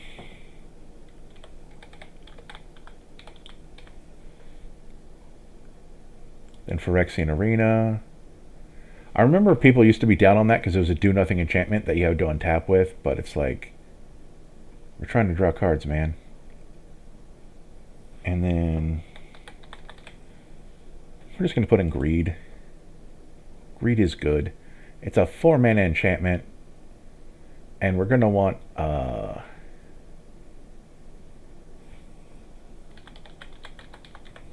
Shadow Spear to give us some lifelink. Do we have a life? Yeah, we don't even have a life gain section yet. Proxy.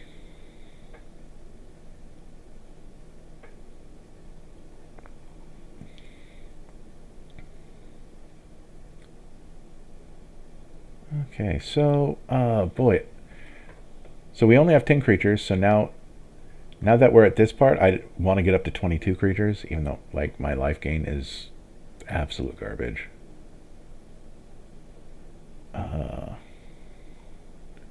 Our draw section is anemic. Our removal section is great. Our ramp section is decent, at least.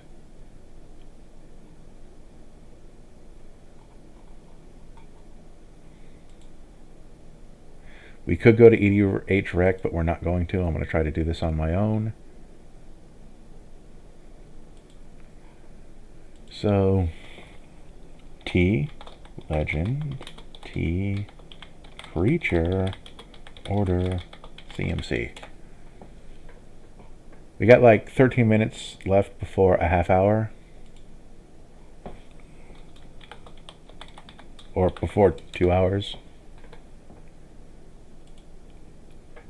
Oh. Minus T. Land. Even though that's not gonna take a whole lot off. We're not worried about that thing. Flesh Mechanist, no. Anything I have to flip around, no. We're not doing a whole nother deck. We're not putting him in another deck. 2/2 vanilla. The Isamaru, Hound of Conda, that's kind of neat, but that's the kind of thing that you make the commander just to mess with people and like your weird monocolored deck. Putting +1/+1 counters on your stuff. Bolster. Whenever you gain life, well, we're not doing a whole lot of that, unfortunately. Astrid Peth. That's going to be making it into a deck later.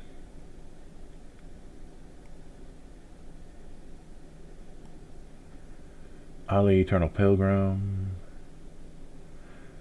This.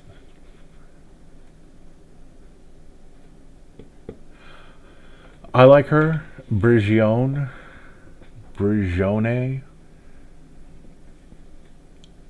Brigon, the Soldier of Meletis. Whenever you cast a spell that targets her, you put a +1/+1 counter on her, and then you can tap her to remove a +1/+1 counter and to draw a card. Remember that auras count as targeting them with a spell.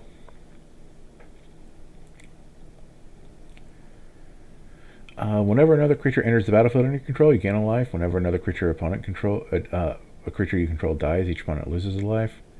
Let's put that in because we're in black, and I realized that we just made an Aristocrats deck. Kind of. What was the Aristocrats payoff on our commander? Oh, +1/+1 counters. Oh, the Ozolith. On top of everything else, I don't know where it ended up. There it is. But it's legendary. Look at that. And I can have one more non-creature before I start getting mad at the low number of creatures I have. No, don't care about that. Another creature you control enters or dies. You gain a life. So, you know, this is some life gain that I'm putting in this deck, as you might tell.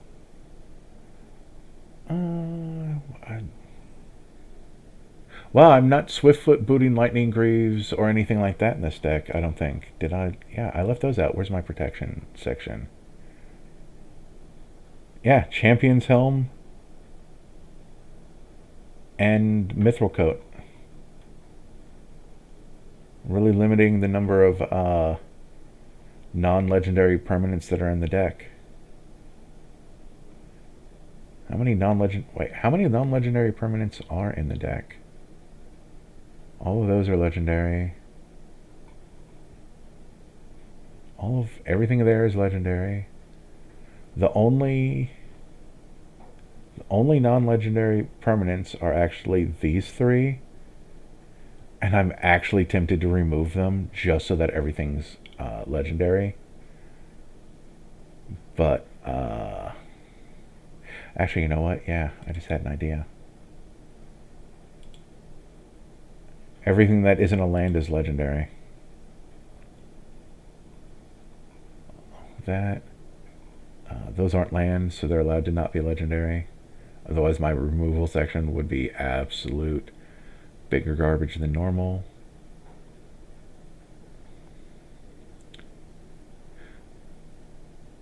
But this equips a legendary, so I think Mox Amber. Oh wait, then there's my ramp.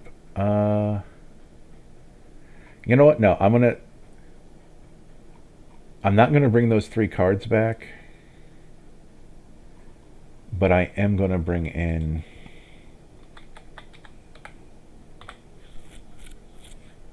I think it's the Bleak Hearted. Yep, he ended up in draw.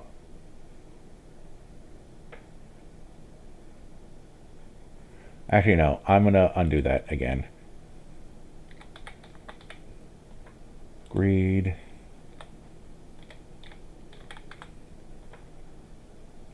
Phyrexian Arena.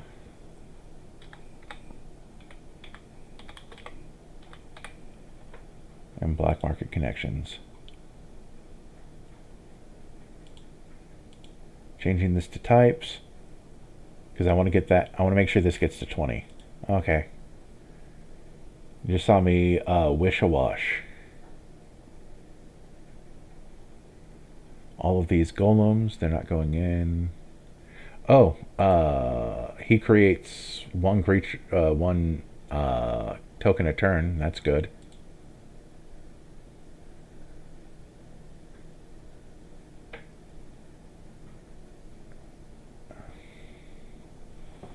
Karlov of the Ghost Council. We're not gaining a whole lot of life,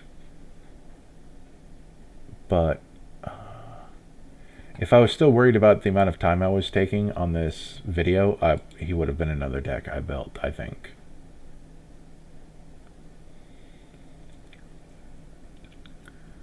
Just Orzhov life gain. Second spell each turn, get a treasure token. I like that.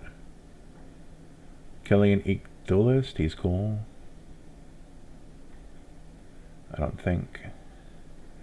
Has all activated abilities of creatures you control that aren't Marvin, Murderous Mimic. I actually don't think I have that many going around. I think I literally only have that one that's a tap ability. Samwise the Stout-Hearted, the Exuberant Shepherd, Oswald Fiddlebender, Shay Cormac, what do you do? Oh, he can remove Hexproof Indestructible protection, shroud, and ward from stuff. You know what? Yeah, you go in.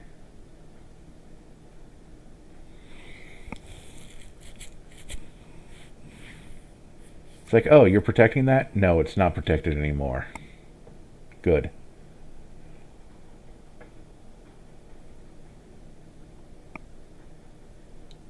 Distinguished Advocate. Huh. Boy, that's a particularly mean card. Lands on the battlefield and land cards in graveyards can't be the targets of spells or abilities your opponents control. Your opponents can't play land cards from graveyards. That is some techie stuff to annoy specific decks.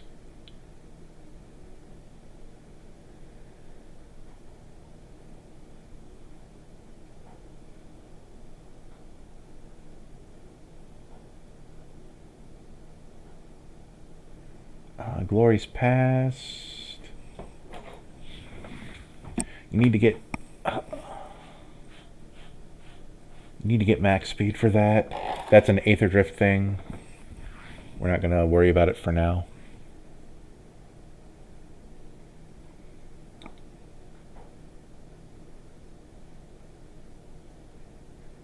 Hey, look, it's our commander, but kind of worse, kind of not worse. It has Menace, and then you can tap it. Well, I guess it is worse because you have to pay 2 mana for it, but you sacrifice another creature, put a +1/+1 counter on each creature you control.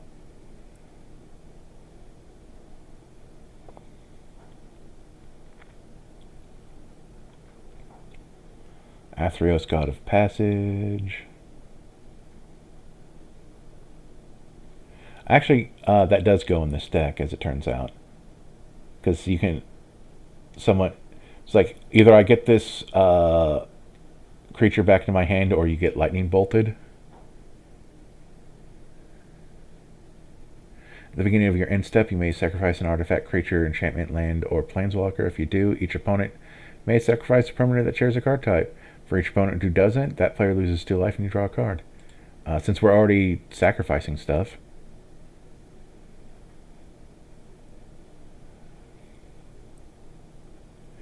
Whenever a player attacks on one of our opponents, if that opponent has more life than any other opponent, the attacking player draws a card. Nah, we're not going to be nice to anybody.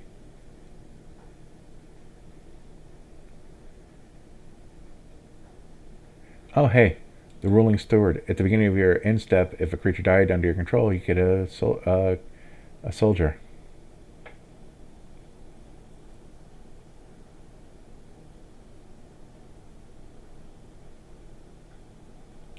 Sacrifice another creature, gain 2 life and draw a card. Sure, why not? And we're also not going to put in like the butthole cards, like whenever you sacrifice something, everyone else has to sacrifice something.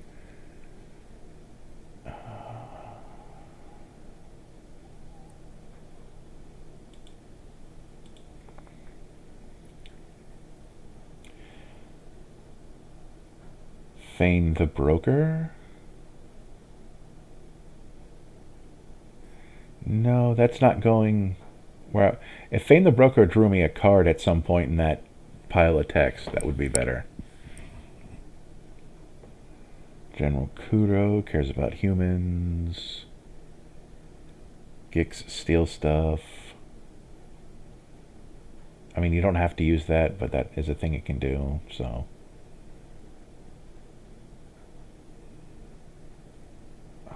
You know what? We do kind of want life... We do want this life gain thing. And also it adds more +1/+1 counters to the group.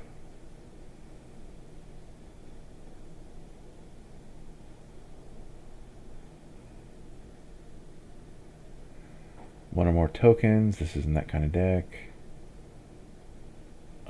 Cannonball punishes my opponents for casting non-creature spells. I like that.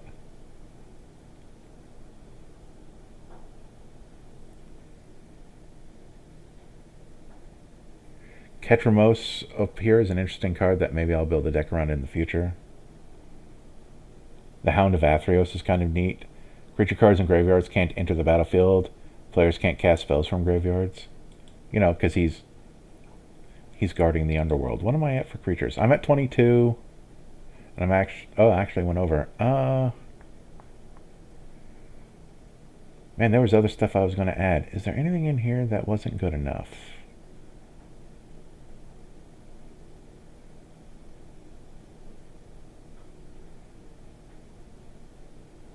I do like this cheap thing that my deck helps.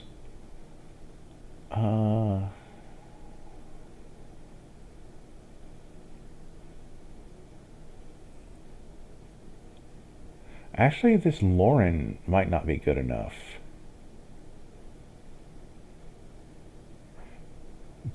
But then I see that I have like 18 artifacts, so maybe she is good enough.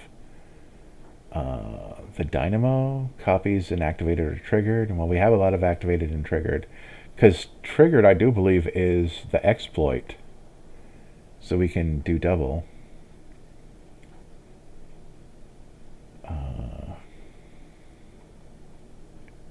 Erebos draws me a card. Oh, no, this is... Oh, this is the one where you pay 2 life to... When you... Okay. Actually, you know what? These 3 are going out once again. Even though I have a bunch of non-legendary... Actually, you know what? Mox... Or... We're gonna tie ourselves to the radiator for the bit.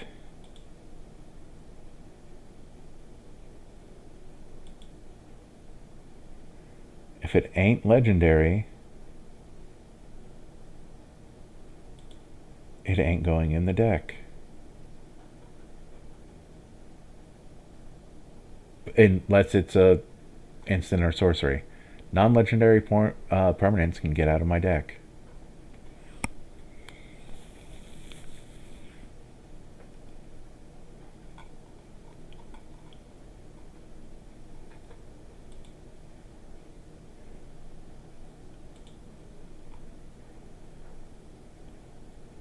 And we're going to want more creatures anyway.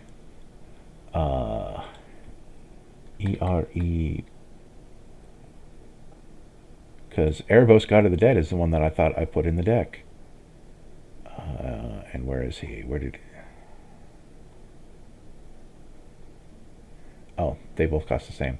Because that's the one where that's the worst greed.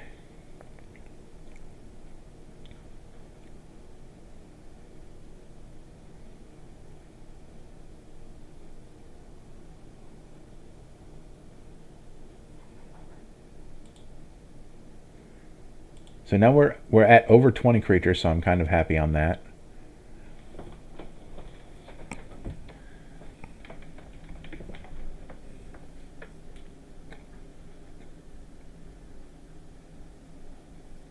Draw, drain, counters. I still... What? What?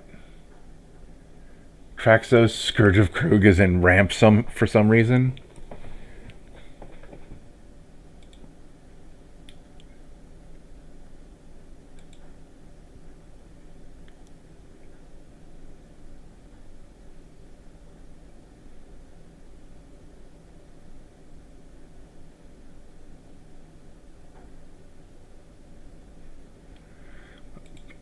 People decided that it counted as ramp because it's a 7/7 for 4.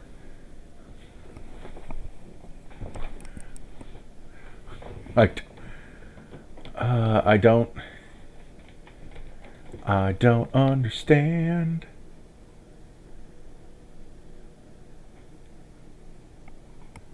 I don't understand.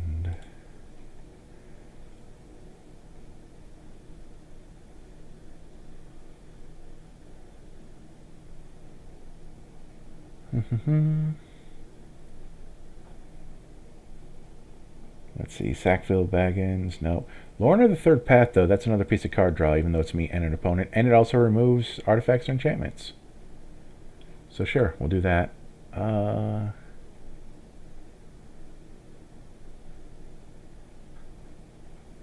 There's another creature I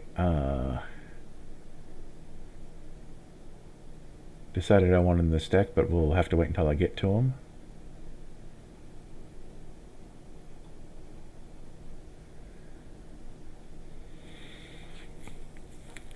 Man, I got a weird feeling when I was like, oh, I'm just going to take out all of the non-legendary stuff. That sacrifices a token. Oh no, whenever you create a token.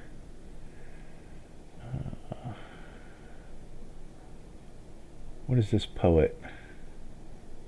Oh, that's enchantments.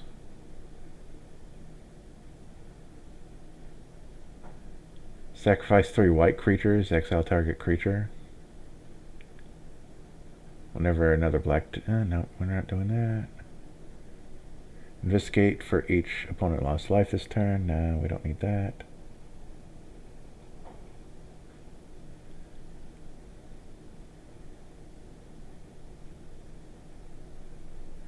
The Meep is interesting, but not going in. Wielder of Law. Affinity for Planeswalkers. Well, we have like one.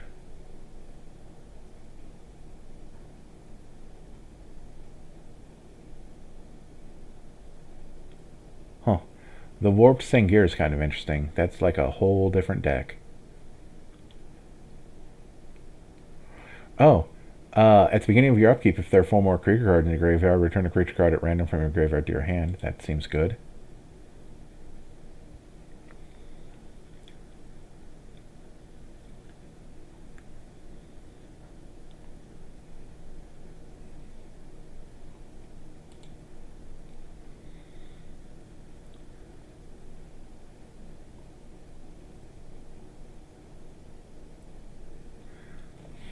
Since all of our creatures are going to have exploit, I think we probably want to go up to closer to 30.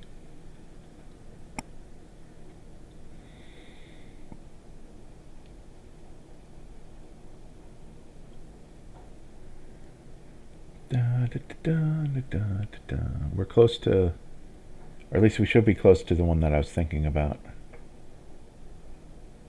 I'll say that it was the one I was thinking about when we get to it. Oh, this one can be cast from the graveyard. So that's cool.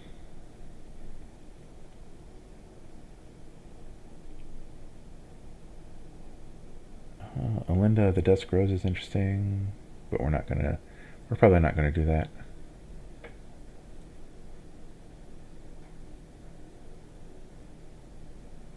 Oh, this is interesting. Whenever a non-token creature you control dies, if it had counters on it, create X tapped 2/1 Inklings, where X was the number of counters on it. That actually fits in this. I actually think I will do this, because again, it creates creature tokens, which I think is important. The Ghost Council of Zorvava. I might end up forgetting the thing that I was looking for. So if I get to, because I think it's a 4-mana creature. Oh no! I remember. We haven't passed it yet though. Okay. Here we go to the Suns. No.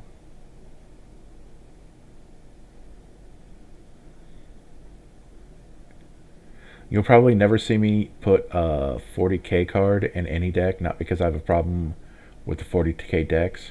It's just that I think that they're perfect. Encapsulated experiences and should be left as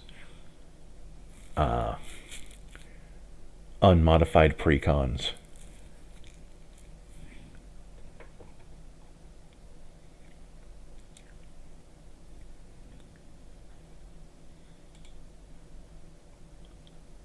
There it is, Mangar the Diplomat. Something that allows me to draw cards.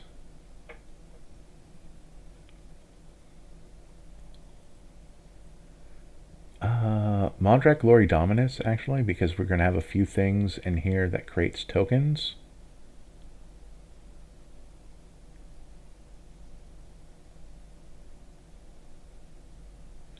Minthara is interesting. Ward X, where X is the number of experience counters you have. At the beginning of your end step, if a permanent you controlled left the battlefield this turn, you get an experience counter, and then you get creatures you control get +1/+0 for each experience counter you have. That's neat. Since again, we're going to be sacrificing stuff. I'm not entirely sure if there's anything else. Oh, there is at least one more now that I thought about it. It's Ojutai, the one that triples our counters.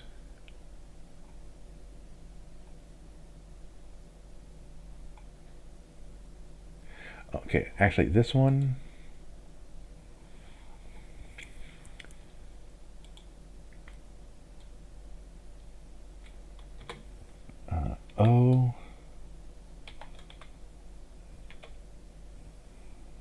triggers on. Because I'm looking for specific stuff. Taste of Karlov. Creature tokens you control have Vigilance Lifelink, but also if a creature dying caused a triggered ability of a permanent you control to trigger, that ability triggers an additional time. Actually, I don't know if that works with our commander. Because it's exploits, not when the creature dies. So actually that might not be good. Ding. I had an idea, but it probably wasn't good. But there is... Oh, but I can just do this. O-J-E-R. It's Ojer Tack. Is it Tack or Taj? Counters. Let's go all the way down to tokens. So we have 1, 2, 3, 4, 5 things that make tokens and 2 things that increase the number of tokens we make. What are we at now? Oh, we're at 102. So you know what? Ojertak and Mondrak can be removed. And now we have exactly 30 creatures.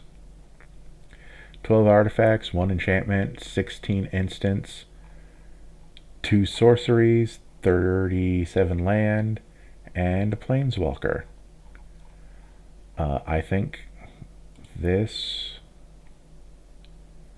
is a successfully made deck. What's the win con?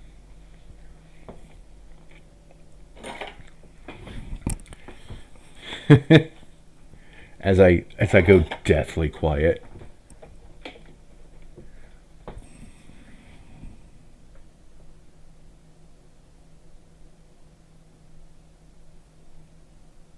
It's estimated a 2. It's probably a 1.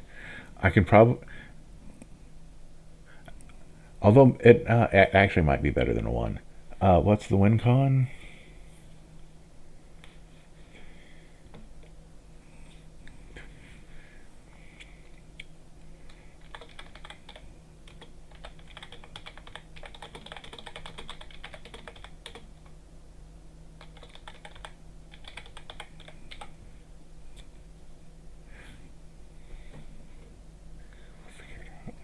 We'll figure something out.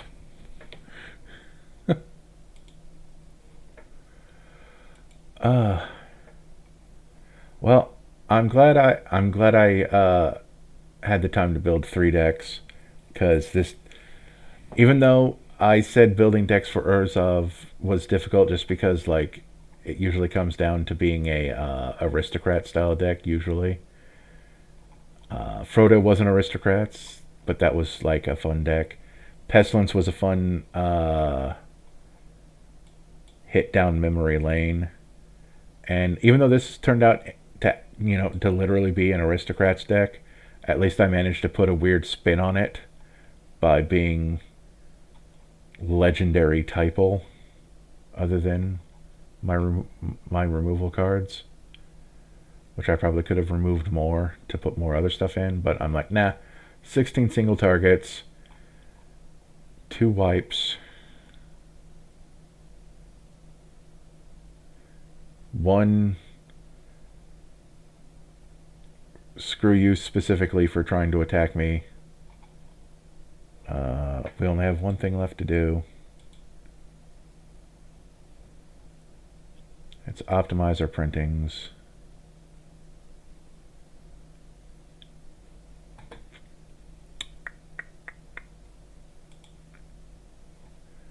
Okay, you know what? See you next week when I do Boros. That'll be fun. I only have one deck lined up, and I don't have anything like in the deck, so you're going to watch me put in all the lands. But I'll try to think of other stuff if that one doesn't go as long as I like. But see you then.